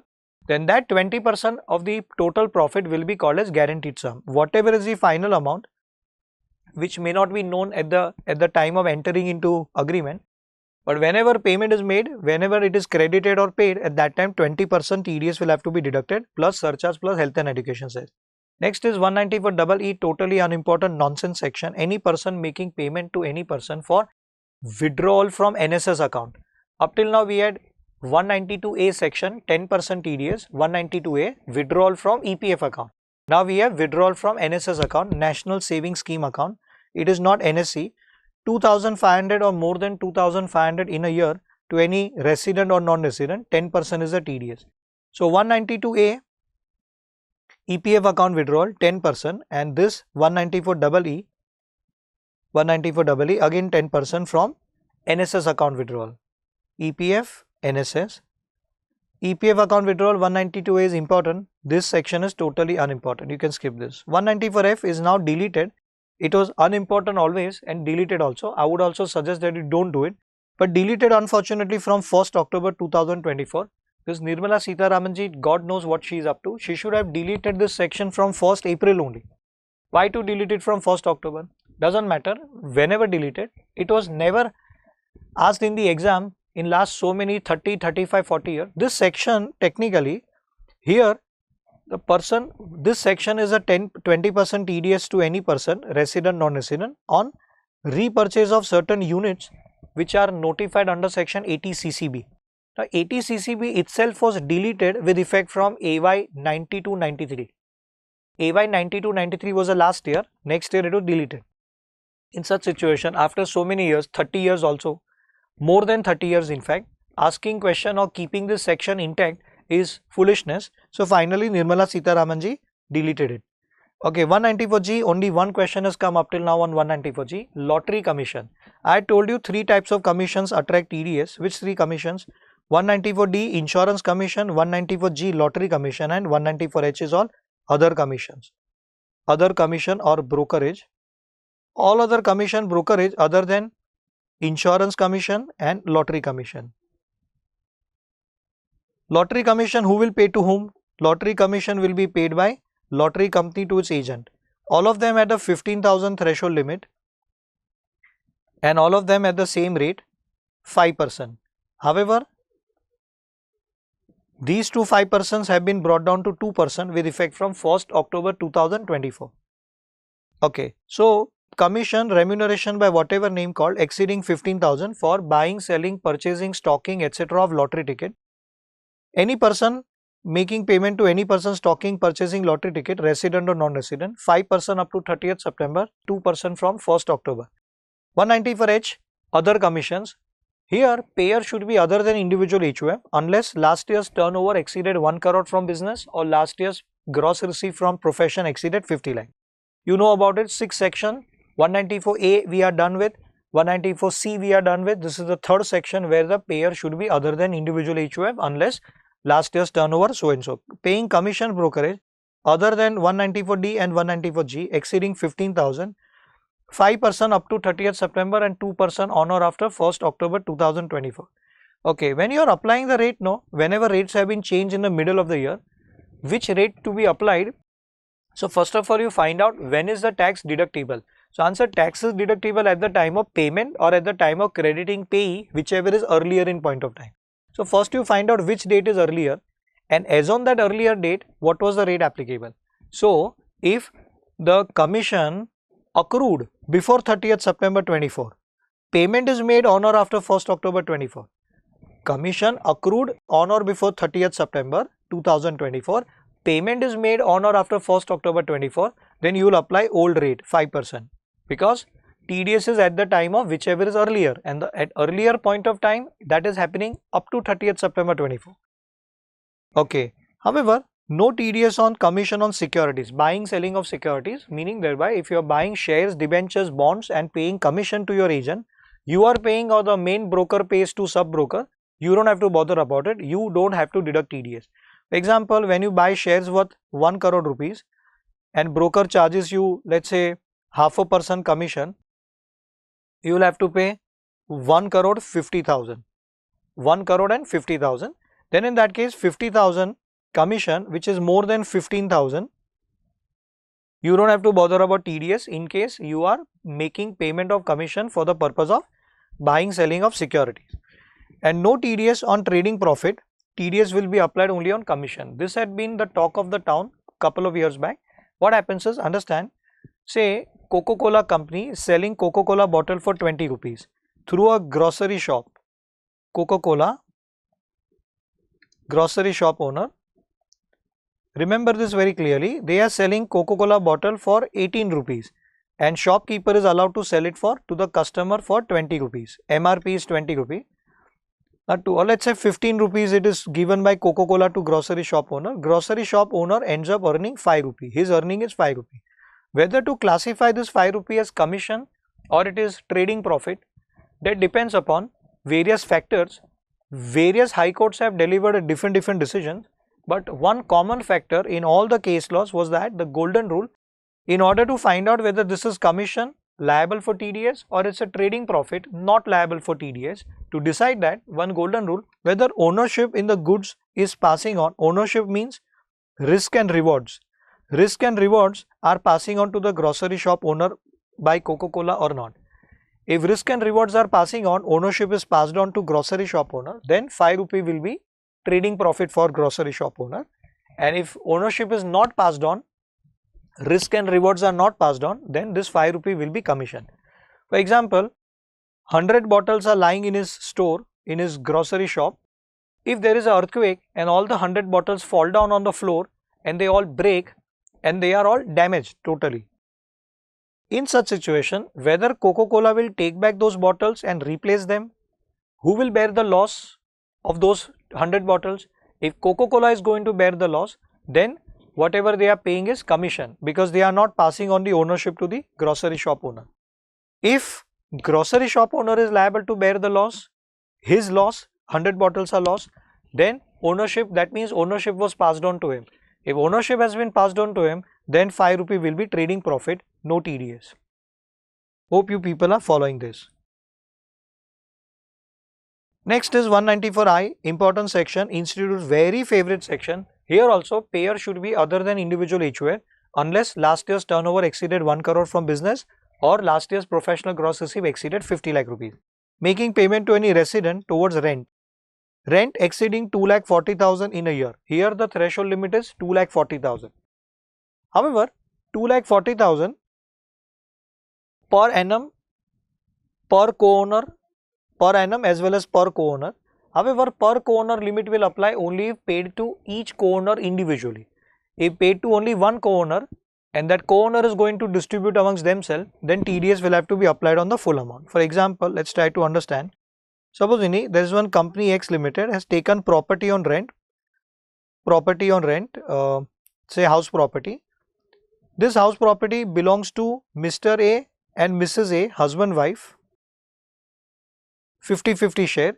However, company pays them 3 lakh rupees of rent, which is more than 2,40,000 threshold limit. If this 3 lakh, first possibility, 3 lakh is entirely paid to Mr. A and then Mr. A nothing paid to Mrs. A, Mr. A is going to retain 50%, 1,50,000 with himself and he is going to pass on to Mrs. A balance 1,50,000. They are going to distribute it amongst themselves internally, but company is paying to only Mr. A, then TDS will be applied. However, same concept, same analogy, in case X Limited is paying rent for house property, rent is 3 lakh rupees per annum. If rent is separately paid to Mr. A and Mrs. A individually, 1,50,000, 1,50,000, then no TDS because each individual co-owner amount does not exceed 2,40,000, right? So, per annum, per co-owner. But per co-owner as in payment is made to each co-owner independently, then the 2,40,000 limit will apply to each payee co-owner individually. If payment is made to one co-owner and they are going to distribute amongst themselves, then do not apply this per annum per co-owner concept. It will be only per annum. Secondly, rent will include advance rent also, will include arrears of rent also. Advance means for future years and arrears means for earlier years. This here, of course, TDS is not on receipt basis, but for the purpose of rent, we need to consider advance rent also. Why is it like this? So remember, one question had come. Suppose rent is 1,50,000 per annum. Mr. X is letting out his property. Mr. X is letting out his property to Mr. Y. Mr. Y is the payer. He will pay 1,50,000. However, Mr. X insisted for 4 years payment in advance. Accordingly, 6 lakhs was paid. Then which amount to be compared with 2,40,000? Answer, with 2,40,000 you will compare this amount because this is advance rent. So rent includes advance rent also, that is clarified also very clearly, and many a times questions have come on this point. You will have to remember advance rent is also to be subjected to TDS in the year of payment. Why is it like this? Because TDS is applicable at the time of payment or crediting account of payee, whichever is earlier. So this payment is earlier, therefore TDS to be applied.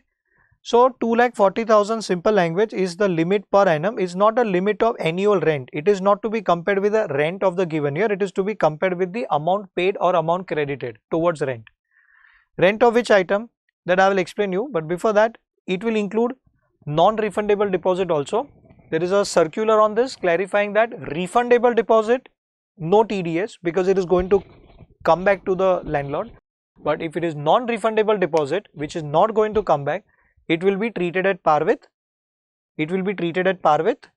rent and including warehousing charges. So why warehousing charges are separately covered? Because here it should be rent of land, building, land plus building, 8 assets, rent of 8 assets, land, building, land plus building. Then 5 more assets, plant, machinery, furniture, fitting, equipment. Plant, machinery, furniture, fitting, equipment. 3 immovable property, land, building, land plus building, whether commercial building or residential building or combined together. 5 assets, whether used for commercial purpose or for residential purpose. Here no exception for personal purpose payment. If you are paying rent for your house more than 2,40,000 and you are covered by this category, I have many clients who fall under this category and are paying exorbitant amount of rent, 24 lakh rupees per annum, 24 lakhs, 10 times of threshold limit, liable for TDS at the rate of 2% or 10%. There are 2 different rates given here. Those assets which are primarily used for manufacturing purpose, those assets which are mainly or primarily used for manufacturing purpose, plant, machinery, equipment, these 3 assets, then rate will be 2%. But in case if other assets, land, building, land plus building, furniture, fitting, which can be used for manufacturing activity also like factory building, but they are not primarily meant for manufacturing. Manufacturing can be done without having furniture fitting also, then the rate is 10%. The 2% and 10% you will have to remember both. Now there is a clarification here which you need to understand that there are 8 assets which are covered here, and this is an important point, institute's favorite point. 8 assets, land, building, land plus building, and 5 movable assets, plant, machinery, furniture, fitting, equipment. Rent of these 8 items will be subjected to TDS. Supposingly 2 items are taken on rent combined together. Say I take classroom on rent, that is building. I am taking building, that is classroom on rent from let's say JK Shah classes, and I pay 2 lakh rupees per annum, 2 lakh. Plus I am taking some furniture fitting also. Say I didn't want classroom without, I didn't want a bare shell, 4 walls and 1 roof. I wanted a classroom with benches, whiteboard, projector, TV screen, laptop, all combined together, mic, speaker. Then for furniture, fitting, equipment, rent is 2 lakh rupees. I am paying to JK Shah classes 4 lakh rupees per annum.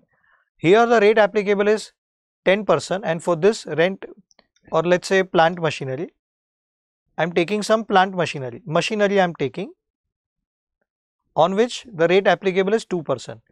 So agree, 2 different rates are applicable. But what is to be compared with the threshold limit of 2,40,000 per annum is total amount and not individual rent of both the items.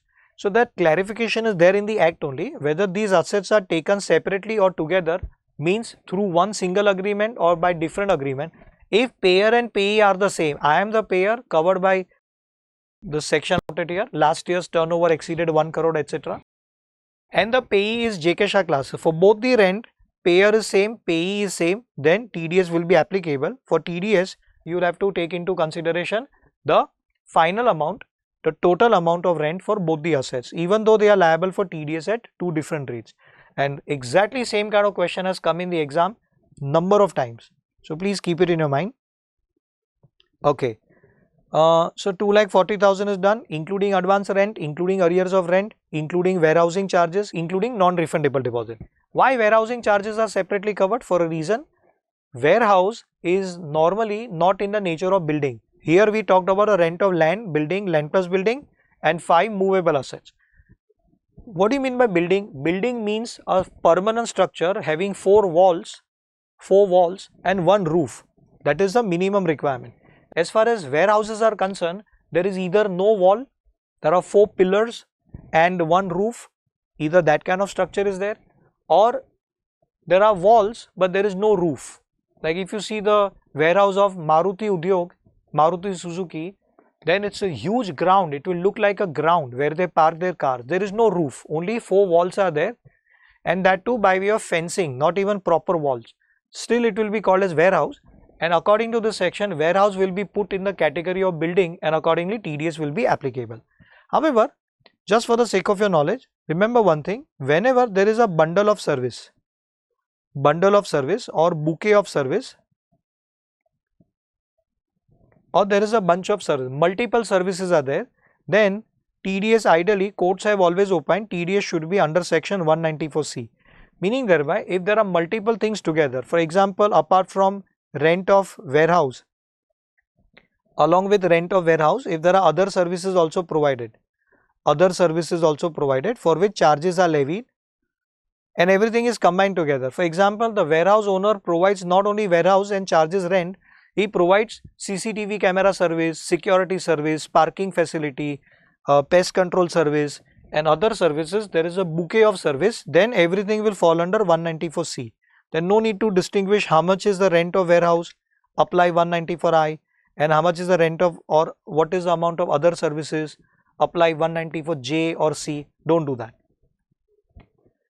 Okay, and just like that SPV paying dividend and interest to business trust chapter, if you recollect, 3 types of incomes of business trust are exempt: interest from SPV, dividend from SPV, and third is rent from, if it is REIT, real estate investment trust, rent from leasing out or renting out of directly owned real estate assets which are directly owned by business trust.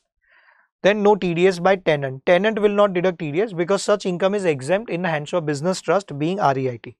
194I, very important section, keep it in your mind, do it thoroughly, memorize each and every point of 194I. Next is 194IA, IB, IC.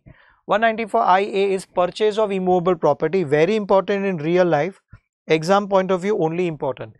Here person is any person being a buyer of immovable property other than agricultural land and other than compulsory acquisition. If there is a compulsory acquisition, no, then there is another section applicable, 194LA, where the TDS will be 10%. Here voluntary sale, no compulsory acquisition, and it should not be agricultural land, whether in a rural area or in an urban area, other than agricultural land, other than compulsory acquisition. And the actual consideration for that immovable property, actual consideration should also be 50 lakhs or more than 50 lakh, plus stamp duty value should also be 50 lakhs or more than 50 lakh. Both of them, actual as well as stamp duty. Then TDS is applicable at the rate of 1%, but 1% of what?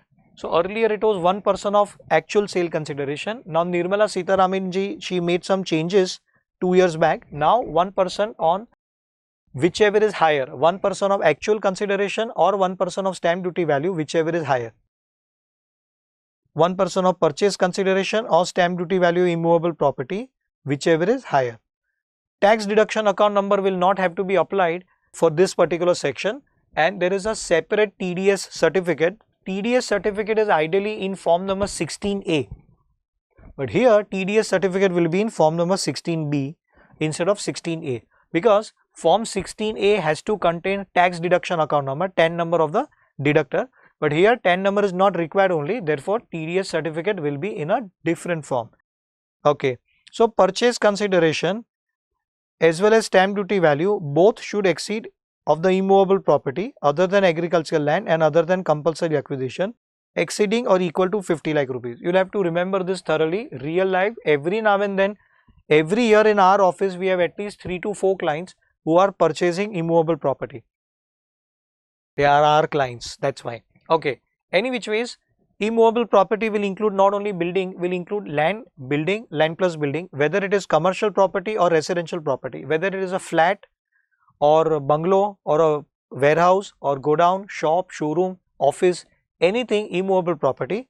Okay, now some people, those who are on the borderline of this 50 lakh, what they were doing it, supposing the actual consideration is going to be 52 lakh. So they were purposely, what they were doing, they would split it up into 2 parts to avoid TDS. They will say actual purchase consideration is 48 lakh and remaining 4 lakh is for other charges, parking charge, etc. Parking charge, club membership fees, electricity charges, maintenance charges, etc.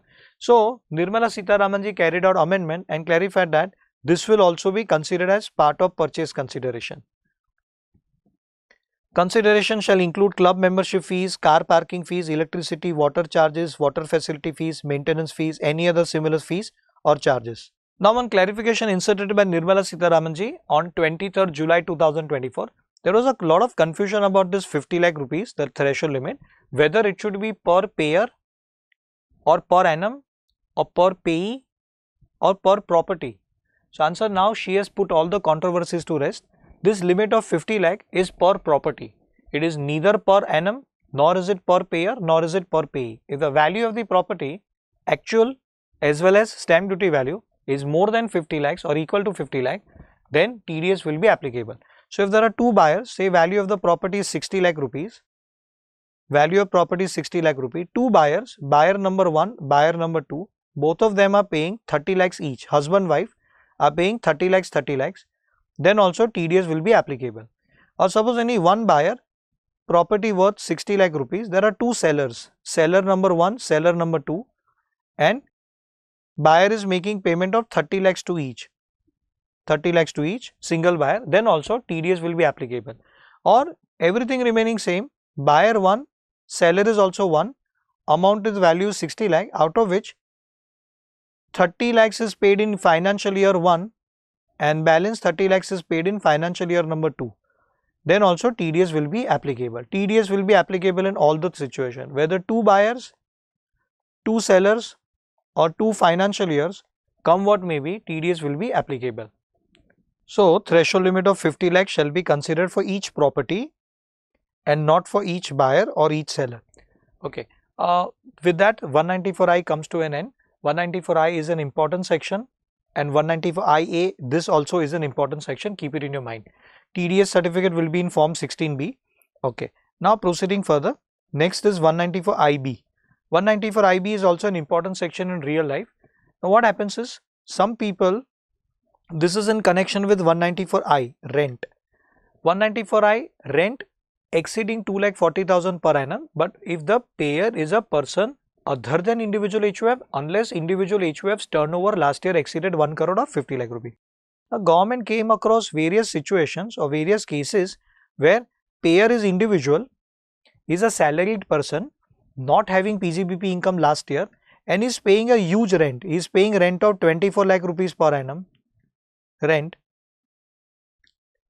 but he is not having PGBP income last year at all. Just because of that, he was not liable to deduct TDS. So supposingly, I am a small person, or let's say I am Mr. X, I am a small person, I am paying 3 lakh rupees of rent. Small person as in last year's turnover exceeded 1 crore rupees, but still I am a small person, I go for 44 AD. And on the other hand, I will have to deduct TDS, and on the other hand, this guy is Mr. Y, is a salaried person, he is paying 24 lakh rupees, 8 times more rent than me, but no TDS. So Nirmala Sitharaman ji captured these people. To capture these people, she introduced 194IB. 194IB is a section where person is individual HUF. This is applicable only for payer being individual HUF and who is not required to deduct TDS under section 194I. If not required and he is paying rent of more than 50,000 per month.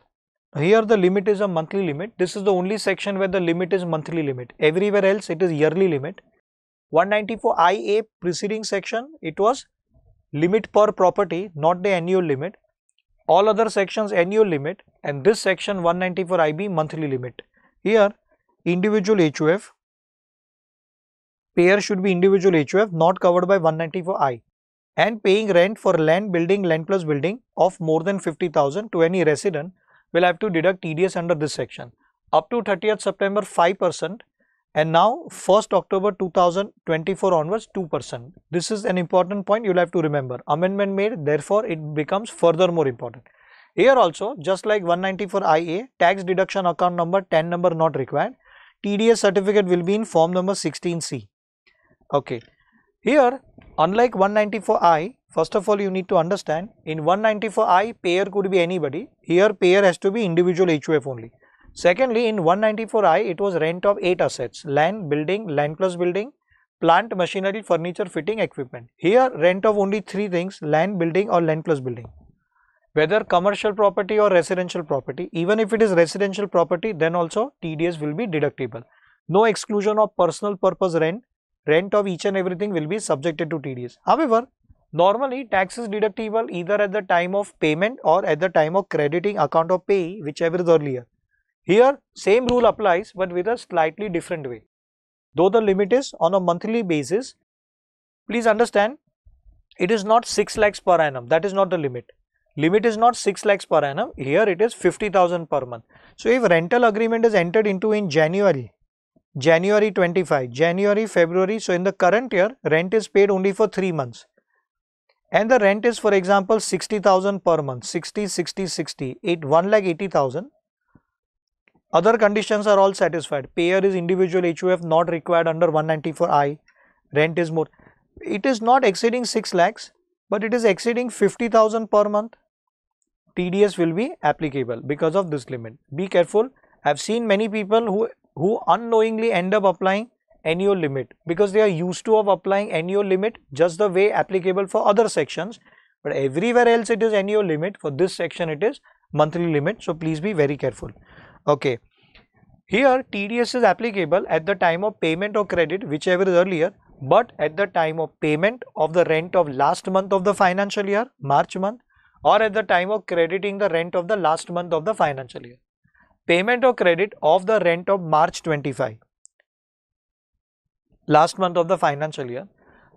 Instead of March 25, instead of last month of the financial year, we will take into account last month of the month in which a tenant has vacated the property. In case if the tenancy comes to an end in the middle of the year, say in the month of July 2024, agreement is over, tenant vacated property, then TDS will be applicable at the time of payment or credit of the rent of July month. Ignoring that fact that tenant is vacating the property, assuming tenant continues the property till March 2025, then at what point of time is the tax deductible, or at what point of time is the TDS applicable? Answer: either at the time of payment of rent of March 25 or crediting the rent of March 25, not before that, even if the rent is paid on a monthly basis. Understand very carefully. So supposingly, which month's rent it is? So rent of April 24, May 24, June 24, February 25, March 25. I've taken some examples. Credited in which month? Paid in which month? Then TDS will be in which month? So April 24 rent credited in 24 April itself, but paid in the next month, May 24. When is the tax deductible? Answer: you will be surprised to know TDS neither in April nor in May. TDS will be in March 2025. Why is it like this? Answer: yes. That is what I am trying to tell you, that here TDS will be applicable either at the time of payment or credit, whichever is earlier. But that rule not to be applied on a monthly basis. Don't see in which month April month's rent was credited, which month was it paid.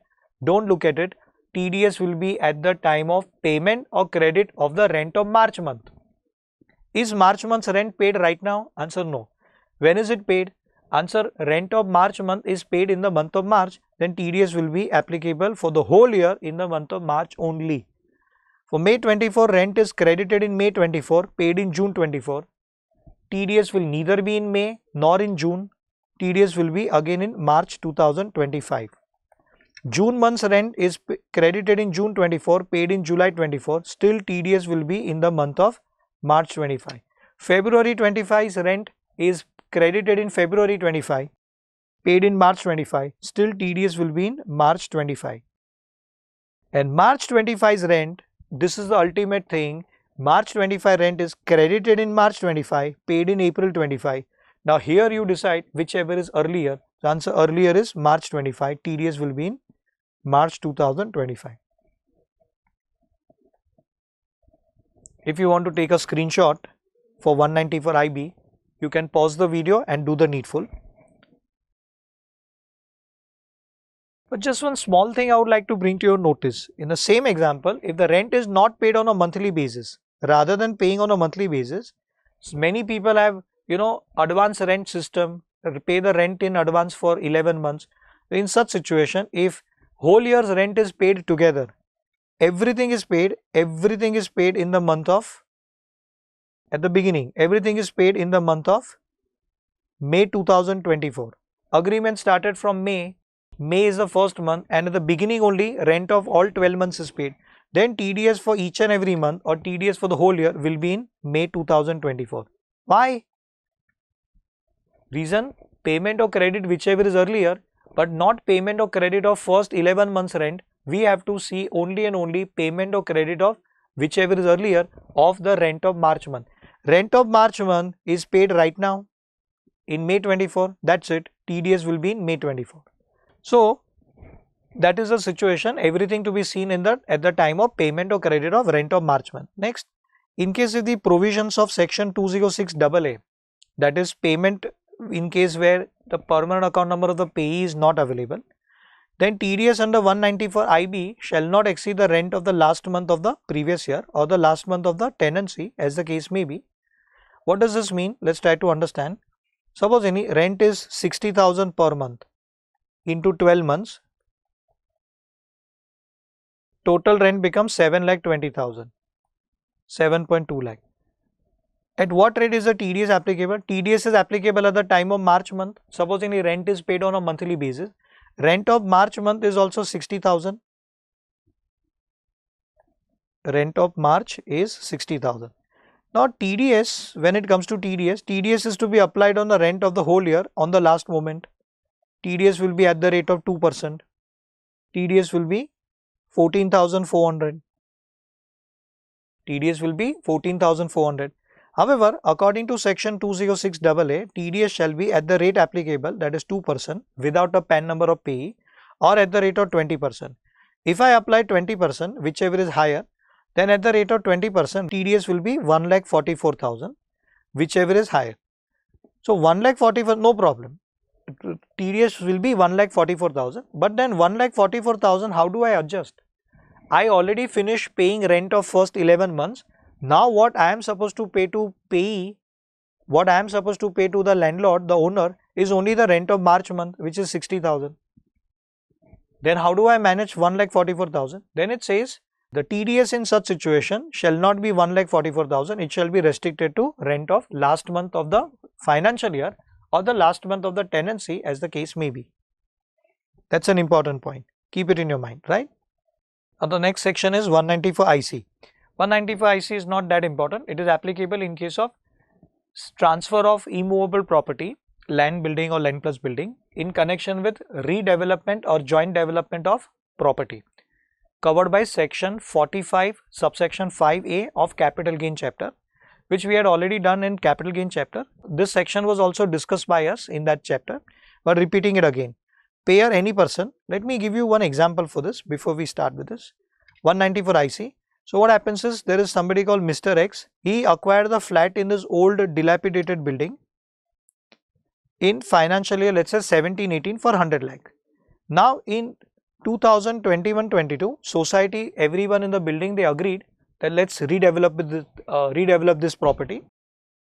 In such situation, they have two options. Either they can demolish this building and construct new building with their own money, and in case they don't have money, they can approach builder. Builder will give them an offer. Builder will demolish this building and reconstruct another building using extra FSI free of cost. Builder will construct new building free of cost and will allot new flats to people. But then how builder will earn? First option, they can do it with their own money. Second option, they can approach builder. Society people can approach builder. Builder will do it at his own cost, but then builder will construct extra flats by using balance FSI, if any, and builder will retain those extra flats, will sell them and earn profit. That is how builder will recover his charges. So second option was selected. 21-22, they all transfer the building to builder or the construction company for redevelopment. Unless and until the flat ownership is transferred to the builder, builder cannot touch upon this. Otherwise, there can be police complaint lodged against builder. Builder will be put behind the bar. Okay.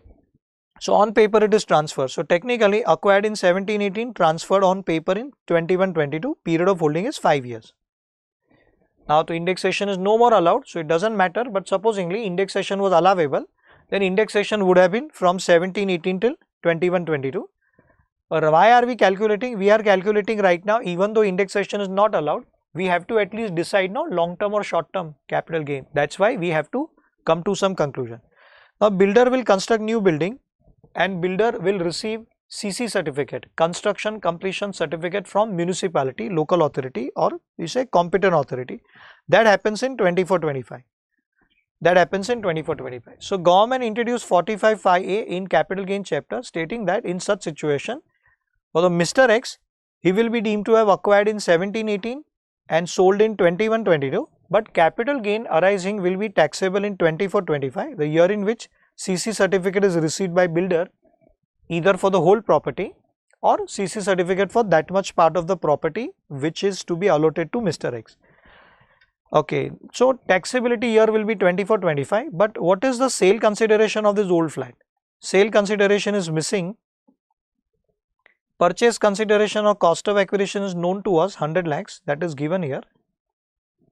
Sale consideration is missing, so government clarified it. Arun Jaitley ji was finance minister.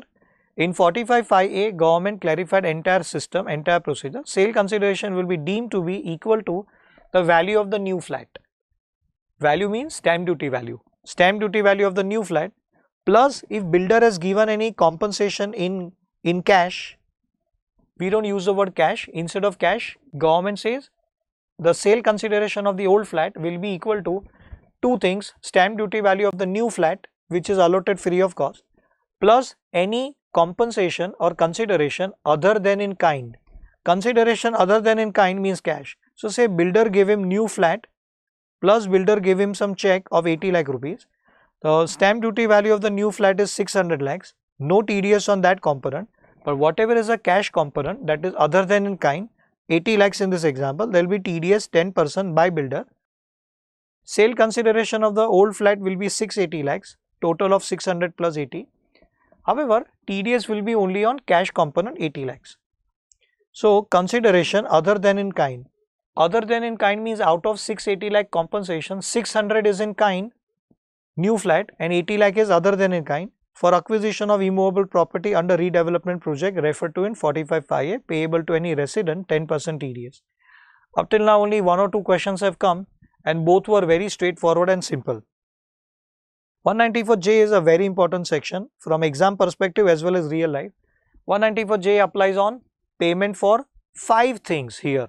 First of all, here payer should be other than individual HUF unless last year's turnover from business exceeded 1 crore or last year's professional gross receipt exceeded 50 lakhs, as the case may be. 6 sections we have this kind of system: 194A, C, H, I, J and R, of which we are done with A, C, H, I. J is going on, or J we started. 5 types of payments are covered here. Number 1, payment for fees for professional services, fees for technical services, royalty, fees for royalty, then non-compete fees. Last is payment by company to its directors, which is not covered by section 192 salary.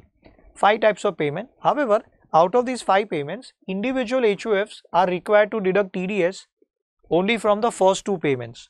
I repeat, in this section 194J, 5 payments are covered: fees for professional services, fees for technical service, FTS, payment to director of a company not covered by section 192, non-compete fees and royalty. Individual HUF not having turnover exceeding 1 crore last year, then they are not required to deduct TDS from anything. But individual HUF with more than 1 crore turnover or more than 50 lakh professional receipts last year, they are required to deduct TDS only from the first 2 payments, not required under last 3 payments. But if the payer is other than individual HUF, company, partnership, firm, LLP, they are required to deduct TDS from everything, irrespective of anything. Okay, that's the first fundamental thing. Individual HUFs are required to deduct TDS only from first 2 things. Within that also, no TDS by individual HUF if making payment for professional services for personal purpose. Personal purpose, then no TDS. Okay, so payer, so right now what we will do, we will cover first 2 items: fees for professional service, fees for technical service. And in the second half of this same section, we will cover remaining 3 items: payment to director of a company, royalty, non-compete fees. 3 items here. So fees for professional services exceeding 30,000 or fees for technical service exceeding 30,000. Here there is a threshold limit 30,000, but 30,000 is applicable for all 5 types of items individually. 30,000 is not combined together for all. Unlike 194I, where 2,40,000 was a limit applicable on a rent of each and every item, all the 8 assets, rent of plant, machinery, furniture, fitting, equipment, land, building, land plus building. But here 30,000 is applicable to each item independently. Out of 5 items, one item does not have any threshold limit, that is payment by company to its director, where no threshold limit applies, where unlimited amount 1 rupee paid, then also TDS will be applicable.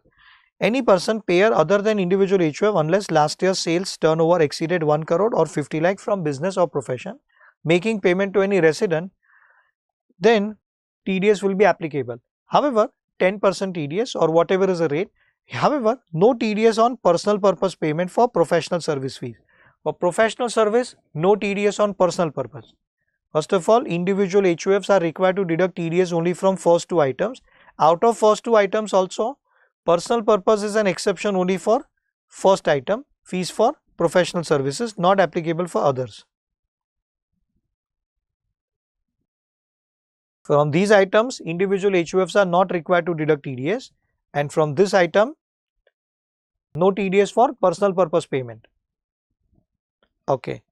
Then, second half is in case if payer is anybody other than individual HUF and are required to make payment to director, which is not covered by section 192. What kind of payment by company to director are not subjected to TDS under 192? Logically, employer company making payment to director, employee, everything is under 192 only. However, 3 items will not be taxed under their salary. Therefore, no TDS under 192. Those 3 items will fall here if company is making payment to director. Number 1, director sitting fees or directorship fees. For attending every board of directors meeting, directors are paid separately above and over salary. That amount will be directorship fees. Second is underwriting commission for the public issue, for underwriting the public issue of employer company. And third is commission for standing as a guarantor for the loan taken by employer company. These are called as amounts paid by company to director, not covered by 192 for any amount. Second, royalty exceeding 30,000, non-compete fees exceeding 30,000 paid to any resident. TDS will be under this section. Here, rate of TDS was 10% always for all the payment, but Arun Jaitley ji came and spoiled it. Then came Nirmala Sitharaman ji, she also introduced some point, and now we have lot many rates here applicable, primarily 2% and 10%. Number 1, if the payee is engaged only in operating call center, payee is engaged only in the business of operating call center, TDS will be at 2%. Call centers are also called as business process outsourcing work, BPO, knowledge process outsourcing, KPO, legal process outsourcing, LPO. By whatever name called as, commonly we call them as call center, then rate will be 2%. Second, in case of FTS, rate will be 2%. Fees for technical service, provided it is not in the nature of professional service fees. If it is professional service fees, then 10% will be applicable.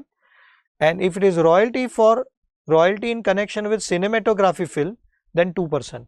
For sale, exhibition or distribution of cinematography film, then 2%. So 3 items 2%. If payee is engaged only in call center business, then 2%. Cinematography film, distribution, sale, etc.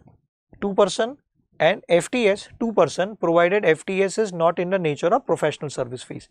Remaining all will be 10%. So what will fall under 10% ideally will be payment by company to director, non-compete fees, royalty other than royalty for film distribution or sale exhibition, and professional service fees. These are the main items which will fall under 10%.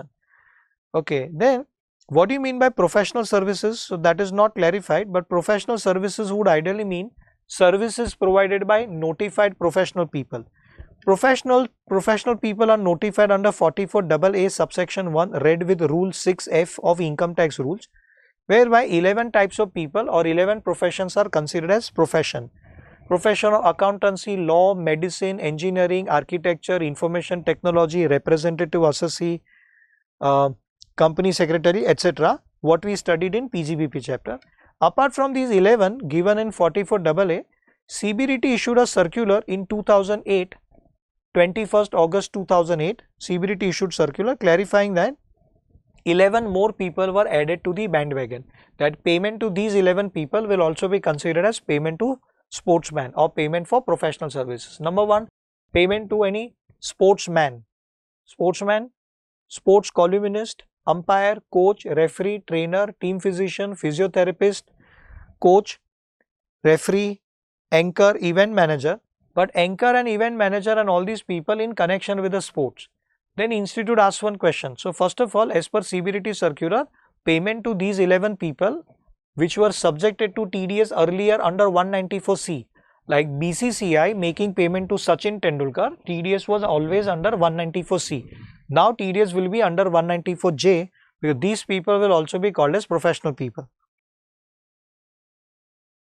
But in one of the question, our institute clarified that anchor, event manager, etc. should not be in connection with other things, should be in connection with sports, sporting event, event manager for sporting event, etc. Okay. Now the last point here, keep it in your mind, no TDS on reimbursement of out-of-pocket expenses and no TDS on GST if these two items are shown separately. Meaning thereby, if as a chartered accountant you raised a bill of 1 lakh rupees to your client plus you added GST 18%, 18,000, and supposing you have reimbursement of out of pocket expenses 10,000, total you have raised a bill of 1,28,000, then out of them TDS will be applied only on net professional fees without including GST, without including OP expense, provided bifurcation is given in the bill.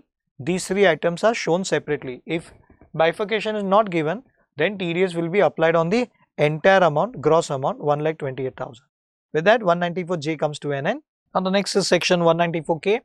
194K is not that important. It is mutual fund income, TDS on mutual fund income. Who will be deducting? Mutual fund or UTI. UTI is also called as administrator of a specified undertaking. Earlier name was UTI. Paying to any resident 10% TDS if the amount exceeds 5,000 rupees. Totally unimportant, so we finished it. 194 was the TDS on dividend from domestic company. 194K is the income from mutual fund units other than capital gain income. This income, many people call this also as dividend, but if it is dividend from domestic company, then 194, dividend from mutual fund UTI, then 194K. 194M. So if you recollect, sometimes back I told you that 194I, rent exceeding 2,40,000 a year for 8 assets. Only those individual HUFs are required to deduct TDS whose last year's turnover exceeded 1 crore from business or professional gross receive exceeded 50 lakh. Those who are not getting covered here but paying huge amount of rent, to cover them up, Nirmala Sitharamanji introduced 194IB, where rent exceeding 50,000 a month will be required to deduct 5%, 2% TDS.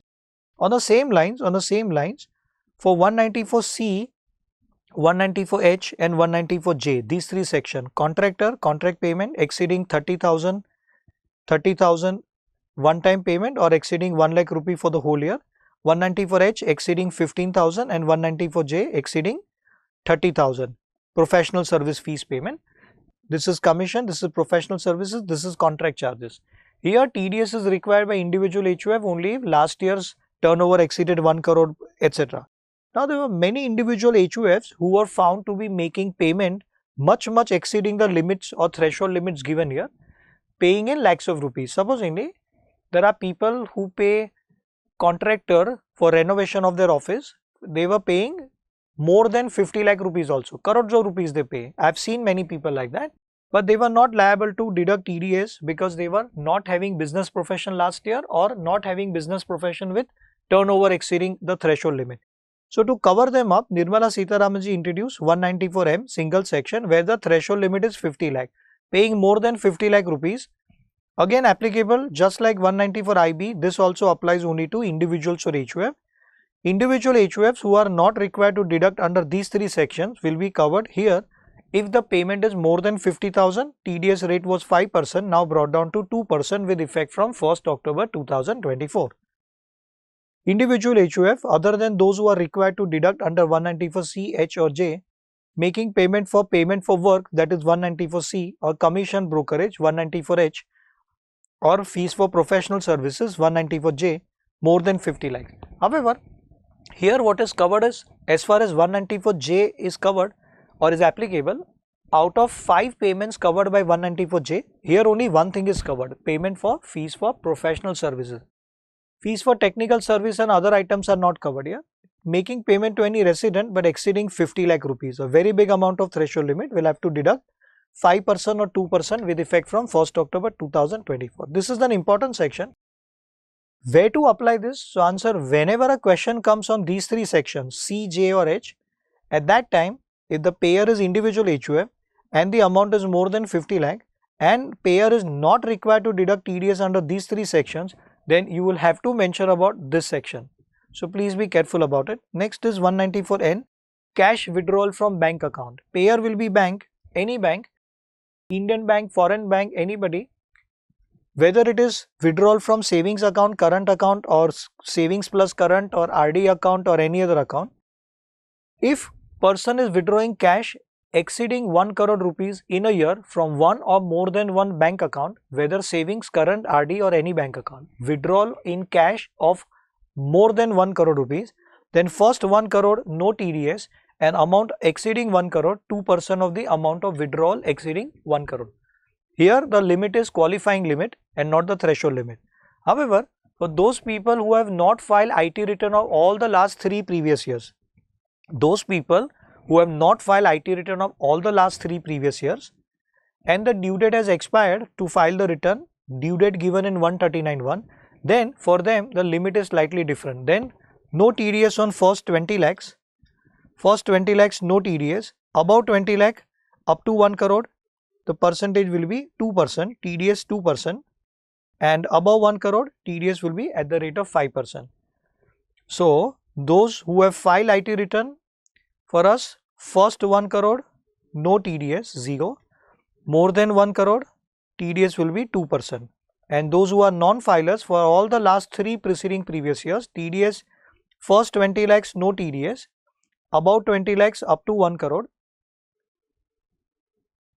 2%, and above 1 crore 5%.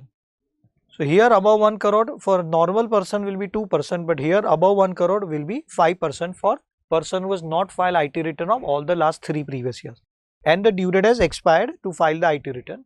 Okay.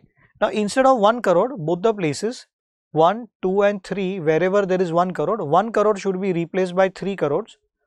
3 crore in case if payee is cooperative society. What is it? Let us understand. Okay.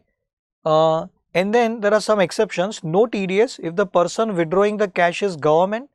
So government is withdrawing, no TDS, because ultimately government is the beneficiary. If somebody, you are a bank, you deduct TDS and then you will deposit with government only. Therefore, better to not to deduct TDS. Or government company or bank. One bank withdrawing from another bank, no TDS. Business correspondent of the bank or white label ATM operator, automated teller machine operator, or the agent of such ATM operator, or agent of APMC, Agricultural Produce Market Committee, or authorized dealer of foreign currency, authorized dealer AD under FEMA under RBI, or full-fledged money changer FFMC, or franchisee or agent of such white label ATM operator, or franchisee or agent of full-fledged money changers. These people are withdrawing cash from bank, then no TDS at all, irrespective of the amount. Secondly, the limit given here, that is for a normal person like you and me who have filed IT return of at least one of the last 3 years, then the limit is 0 and 1 crore, exceeding 1 crore, and those who have not filed IT return, then 20 and 1 crore. Okay, so here, just for the sake of your knowledge, the limits given here are not per account. These are the annual limits from one or more than one bank accounts. What if I open bank account with multiple banks? I have accounts with 5 banks. Can I withdraw up to 5 crore without TDS? 1 crore from each bank in cash? No, that also cannot be done. Everything will be linked with the PAN number. Even though you open bank accounts with 5 different banks, all the banks will come to know that how much you have already withdrawn from the same bank or any other bank. So these people, banks are given some facility on income tax portal whereby they entering the PAN number of the withdrawer. The moment person comes to withdraw, they will enter his PAN number, and through KYC PAN number would be available with the bank. Moment entering PAN number, they will come to know how much is already withdrawn, how much more can be withdrawn without TDS, and at what rate the tax is to be deducted. Okay. If the recipient is a cooperative society, then 1 crore above shall be replaced by or substituted by 3 crore. So then it will be like this. If it is cooperative society withdrawing up to 3 crore, no TDS, and more than 3 crore, TDS will be at 2%. If IT returns were filed for at least one of the years out of last 3 years. And if no IT return filed for all the last 3 years, all the last 3 preceding previous years, then no TDS up to 20 lakhs, no TDS, more than 20 lakh but up to 3 crore, TDS 2%, and more than 3 crore withdrawn, then TDS will be at the rate of 5%. Simply 1 crore will be replaced by 3 crore, that's the only thing. 194N is over, nothing great to be remembered. 194O is an interesting section where the rate has been changed. Payment by e-commerce operator to e-commerce participant. What is e-commerce operator? E-commerce operator is the person who has his own digital platform or electronic platform or digital facility or electronic facility for purchase sale of goods or services, like Amazon, Snapdeal, Myntra, these people. Okay, so what happens is they will have to deduct TDS. Let's take example of Amazon. Amazon will be called as e-commerce operator. I call it as ECO, e-commerce operator. They are selling mobile phones of some company, let's say Samsung India Private Limited. But Samsung India. This person who is the seller of goods, seller will be called as e-commerce participant. E-commerce participant, I call it as ECP. Amazon can be resident or non-resident. In either case, TDS will be applicable. Samsung should be resident only, then only TDS will be applicable. So now customer wants to purchase product, customer wants to purchase Samsung mobile phone. Customer could be resident, non-resident, anybody. Customer makes payment of, let's say, 70,000 rupees to Amazon or via Amazon, and out of that Amazon retains 5,000 as his commission and Amazon passes on 65,000 to Samsung. Then the amount which Samsung receives or the amount which Amazon, the e-commerce operator, whether resident or non-resident, makes the amount which Amazon makes payment to Samsung, simply e-commerce operator making payment to e-commerce participant, on that amount TDS will be applied under section 194O. Earlier the rate was 1%. 1st October 2024 onwards, rate is brought down to 0.1%. You will have to remember both the rates. Okay, e-commerce operator or e-commerce ECO, resident or non-resident. Amazon can be resident or non-resident, anybody. We will have a reference of this chapter called equalization levy also. They are making payment to any e-commerce participant. Samsung e-commerce participant should be resident. E-commerce participant means a person who's selling goods or providing services to the customer using the digital platform of e-commerce operator, using the digital or electronic platform or digital or electronic facility by whatever name called as, whether you call it as website or portal or marketplace or by any name. TDS will be at the rate of 1% and now 0.1%. Here TDS will be on the amount including GST on goods. I told you earlier also for 194C, now repeating here, there is a clarification by way of CBDT circular of 2017 ever since GST was introduced, stating that TDS on GST on services will not be applied, no TDS on GST on services, but GST on goods will be liable for TDS. It will not result into double taxation or will not result into tax on tax situation, because TDS is just withholding of tax, it is not levying of tax. You are not levying tax or income tax on GST. We are not charging one tax on the other tax. We are not charging income tax on GST. No, we are withholding tax. That means we are not charging tax. That's allowed. Okay. Now, what should be the threshold limit? Threshold limit will depend upon Threshold limit will depend upon the legal status of the e-commerce participant. E-commerce participant, that is payee, payee is individual HUF, payee is individual HUF plus providing PAN number to the payer, then limit is 5 lakhs. Then TDS will be applied only when the threshold limit of 5 lakhs is breached. 5 lakhs is the threshold limit. Once 5 lakh limit is exceeded, entire amount will be subjected to TDS. Now it is 0.1%. And others other than individual HUF or individual HUF not having PAN number, then no limit. Even 1 rupee will also be subjected to TDS. However, couple of clarifications. I hope you people are clear with this. E-commerce operator paying to e-commerce participant, provided e-commerce operator can be non-resident or resident, but e-commerce participant, the seller of goods or provider of services, should be resident in India. Then only TDS will apply. Equalization levy, we will discuss that chapter. Those who recollect, for them equalization levy is on this transaction, on the amount received from customer. 70,000, on 70,000 equalization levy at the rate of 2% will be applicable in the hands of Amazon.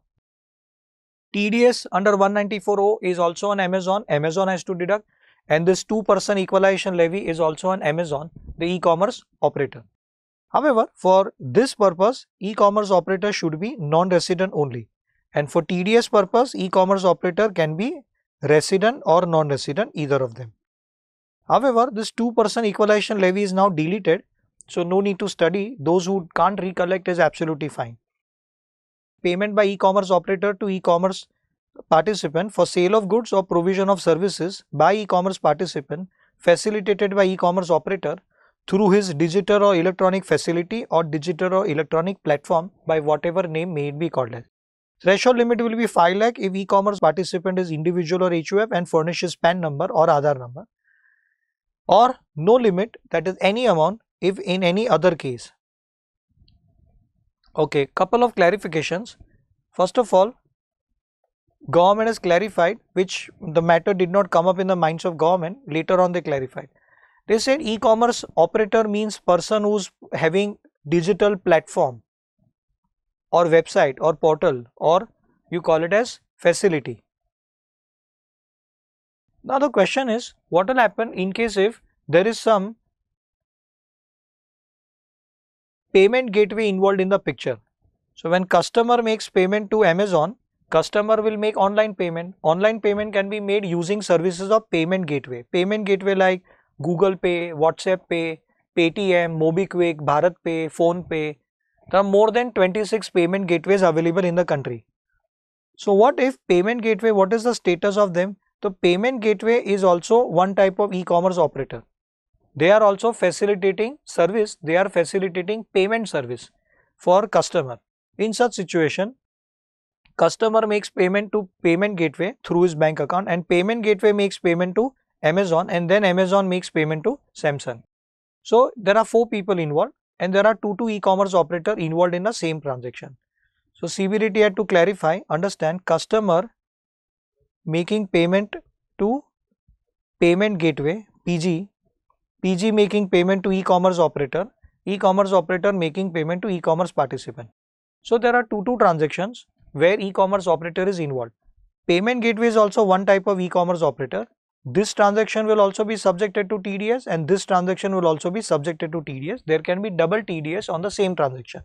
So to avoid double transaction, CBDT clarified that payment gateway making payment to main or primary e-commerce participant, no TDS here, no TDS, but e-commerce operator making payment to ultimate e-commerce participant, TDS will be applied under 194.0 at the rate prescribed. However, no TDS by payment gateway provided e-commerce operator will have to inform payment gateway in advance that we are going to deduct TDS while paying to e-commerce participant. We will deduct TDS, and if TDS is not yet deducted, because payment will be made to e-commerce participant later, so in that case, e-commerce operator will have to give an undertaking in writing to the payment gateway that we will be deducting TDS. So you don't deduct TDS while paying to us. And no TDS on following transaction. Number 1, securities or commodities traded through recognized stock exchange. This is an important point, keep it in your mind. If shares, debentures, bonds, etc. are sold or purchased through stock exchange, through brokers online account or through online services, you sitting at home can also purchase or sell shares online. You are using services of Zigoda or ICICI Direct, Angel Broking, Sharekhan, Motilal Oswal, etc. Then Sharekhan, Motilal Oswal, Zigoda, your broking house, that broker becomes the e-commerce operator. An e-commerce operator paying to you, you are e-commerce participant. Should they deduct TDS? Technically yes, but there is an exception, provided transaction is routed through recognized stock exchange. Meaning thereby, if the transaction is not routed through recognized stock exchange, there will be TDS applicable on buying selling of shares. Shares will also be considered as sale of goods online. Recently, one of my clients sold shares worth 5 crore 70 lakhs through broker, but he sold the shares, they were shares of private company.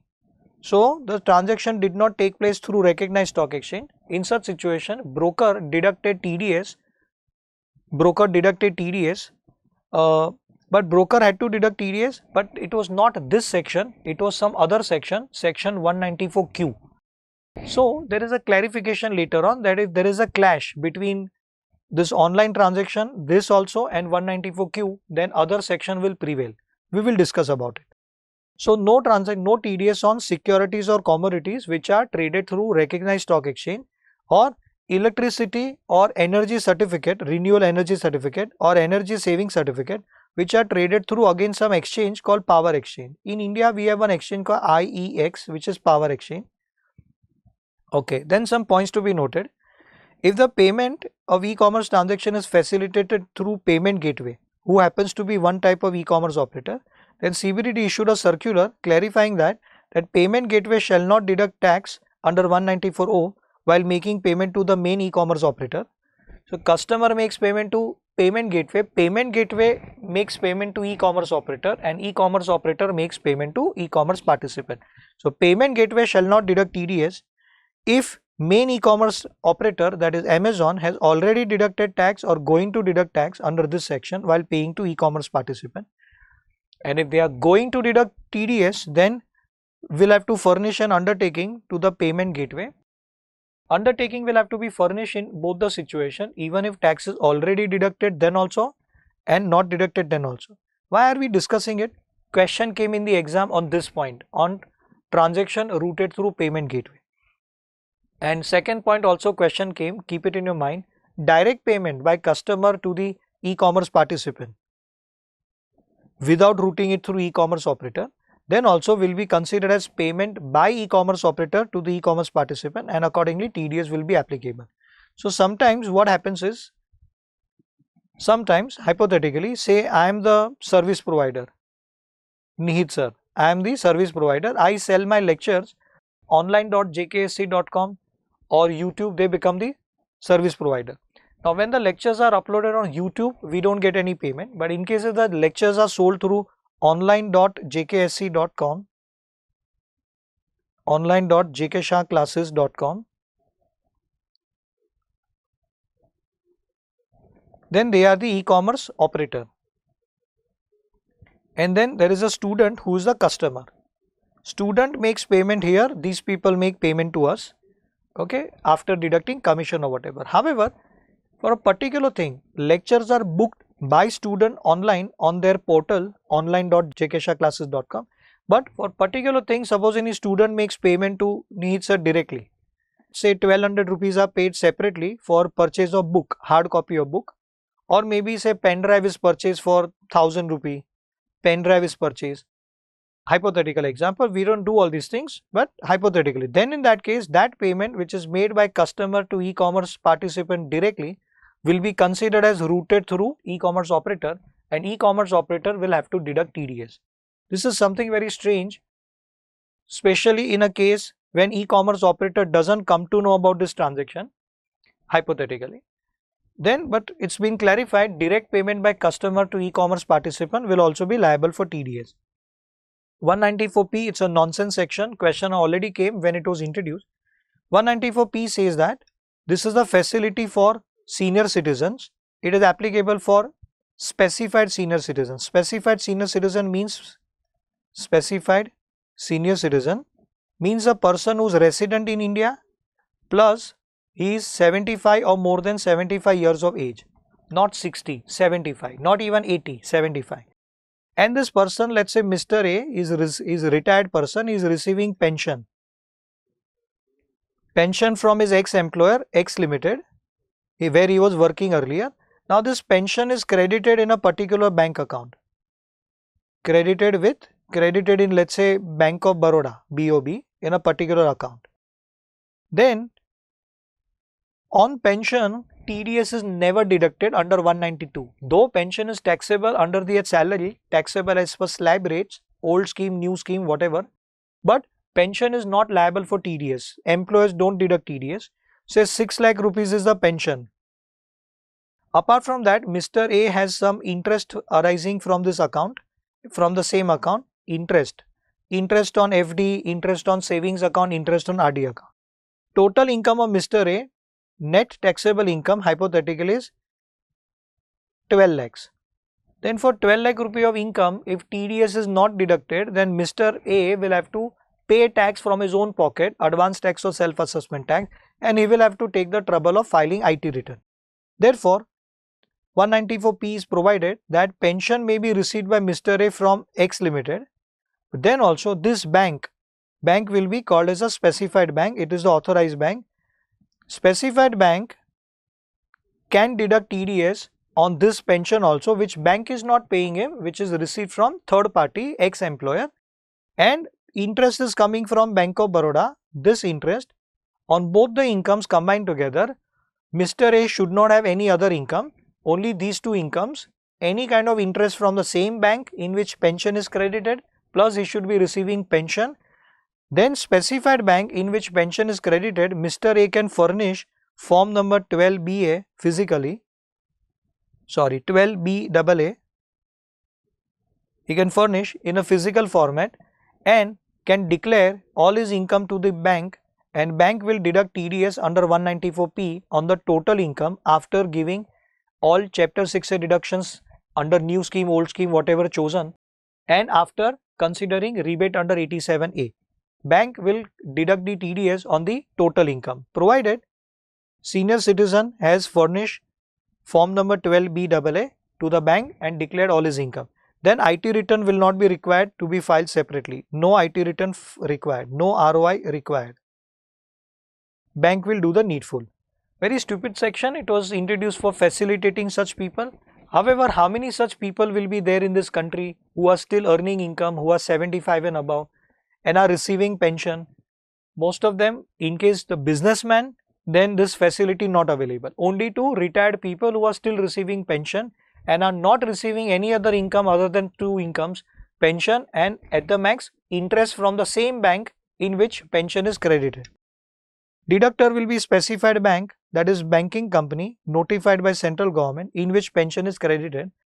TDS will be on the total income of a specified senior citizen, which shall include no other income except of number 1 pension and number 2 interest on account from the same specified bank. After chapter 6A deduction and after all exemptions and deduction, payee should be resident senior citizen who is 75 years and above at any time during the previous year, plus he furnishes 12BBA, not 12BAA, 12BBA. Form number is also so stupid, in a paper form. Then after giving rebate under 87A if available, bank will deduct TDS on the net income and bank will furnish him some documentary evidence that your things are done, we have received the information from you, and he will not be required to file IT return. IT return not required. Only one question came whenever this section was introduced, thereafter questions no more expected. Okay, 194Q, very important section but very simple also. 194Q, TDS on purchase of goods. Who will deduct? Buyer will deduct. Buyer while making payment to seller or crediting account of seller. TDS will be at the time of payment or credit, whichever is earlier. Buyer should be the one whose last year's turnover from business, exceeded 10 crore rupees and current year is purchasing goods from the seller, any goods purchase of goods exceeding rupees 50 lakhs. Whether payment is made or not made, that is immaterial. Here TDS is on payment or credit, whichever is earlier. Then no TDS on first 50 lakhs. No TDS on first 50 lakh. That means this is a first 50 lakh. That means this is a qualifying amount. And TDS at the rate of 0.1% will be applied on the amount exceeding 50 lakhs. Are you getting this point? This is a very important section. When there was a big outcry when this section was introduced, at that time Nirmala Sitharamanji later on clarified that there are in the whole country there are only 800 people, including companies, who are purchasing goods worth more than 50 lakh from one seller. This is the limit per annum, but per annum per seller. If I am buying 40 lakh rupees worth of goods from multiple sellers, then I don't have to deduct TDS. TDS is applicable only when from one particular seller I am buying goods worth more than 50 lakh and my turnover last year exceeded 10 crore rupees. Secondly, it is turnover from business, meaning thereby this section does not apply to professional people. Even if last year's gross receipt exceeded 10 crore, then also not. TDS will be at 0.1% on amount exceeding 50 lakh. Secondly, there is a clarification that this 50 lakh limit is applicable not for each bill or each invoice or each transaction or each item of goods. Even if I purchase one buyer purchasing Mr. X purchasing from Mr. Y, turnover exceeding 10 crore last year, goods purchased are item number 1, 2, 3, 40 lakhs, 40 lakhs, 40 lakhs. TDS will be applied or not? Answer yes, you take the total. Total is 1 crore 20 lakh. Out of 1 crore 20 lakh, no TDS on first 50 lakhs. Balance 70 lakh will be subjected to TDS. Okay, buyer of goods whose last year's sales gross receipt turnover exceeded 10 crore rupees last year and he purchases goods worth more than 50 lakh rupees in a previous year.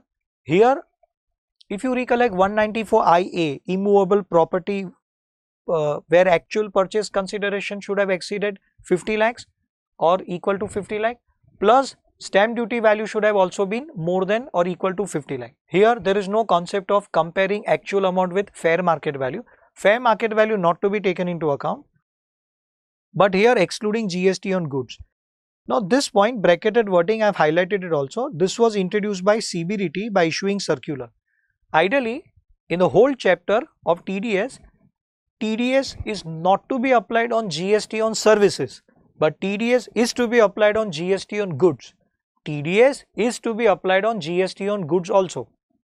However, only subject to this particular exception. This is the only exception where no TDS on GST on goods.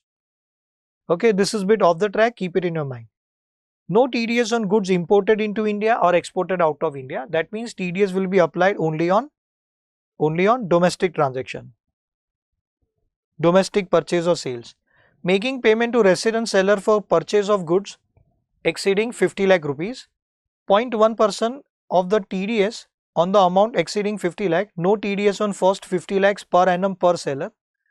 And in case if provisions of section 206AA become applicable, 206AA means no PAN number or without PAN number of the payee, seller's permanent account number is not available, then TDS is supposed to be at 20% rate. Instead of 20%, TDS will be at 5% rate.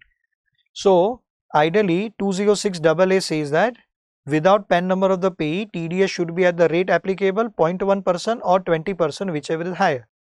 Instead of 20%, for this section it will be limit will be 5%, higher of the two 5%, deduct TDS at 5% if payee does not furnish PAN number. Now exactly same concept is there in TCS chapter also. Tax collectible at source. In case you recollect, after TDS chapter I will be recording video and uploading for TCS chapter also.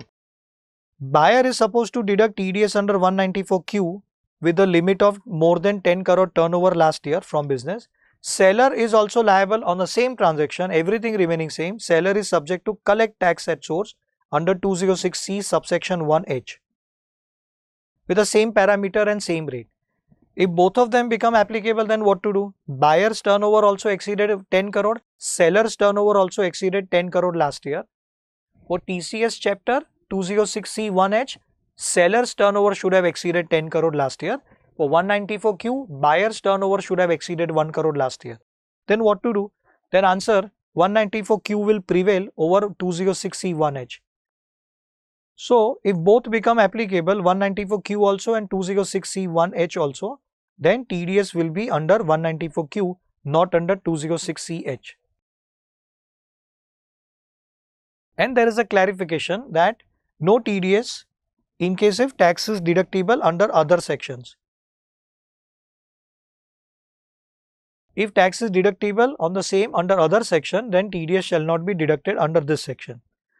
194R and 194S, last two sections, and thereafter we will be recording part 2 of this video, whereby we will be covering other sections and the remaining part of this chapter. 194R, TDS by person other than individual HUF, payer should be other than individual HUF unless last year's turnover from business exceeded 1 crore or professional gross receipt exceeded 50 lakh.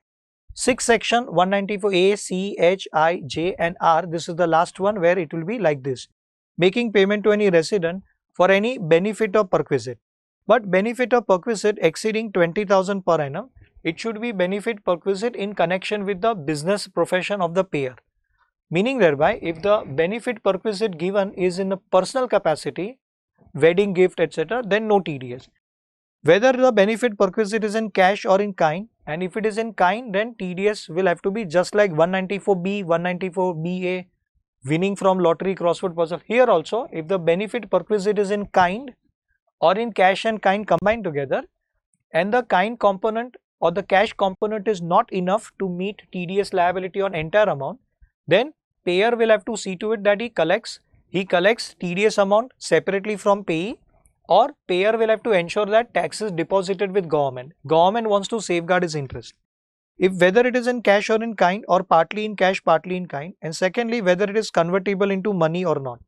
So even if not convertible into money, somebody gives me tickets, movie tickets worth more than 20,000 or tickets for some event in connection with business profession, I am the auditor, audit fees is paid to me plus some event tickets are given to me worth more than 20,000 in the whole year, then in such situation TDS will have to be applied.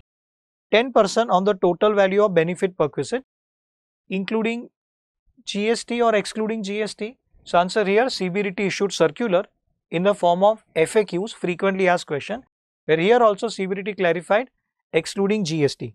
However, couple of points to be noted, understand. Number one, benefit perquisite is wholly in kind or partly in cash, partly in kind. But the cash component that we have already discussed, then before releasing the benefit perquisite, payer must ensure that TDS is deposited to government account. And second point on which question came, what if amount or what if benefit perquisite is given to a social media influencer, say person who's a YouTuber or person who's recording reels on Instagram or any other social media. You must have seen many people, unboxing the products. So I am Samsung company, I gave to Miss X, who's a social media influencer. She records, she's a YouTuber. I gave her one mobile phone, S series mobile phone, whereby brand new mobile phone worth 1,25,000.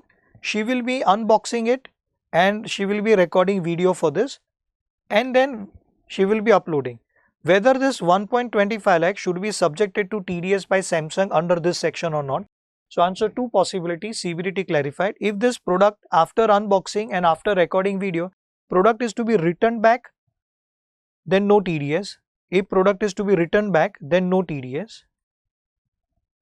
But if product is to be retained by her, then TDS will be applicable at the rate of 10% because value exceeds 20,000 rupees.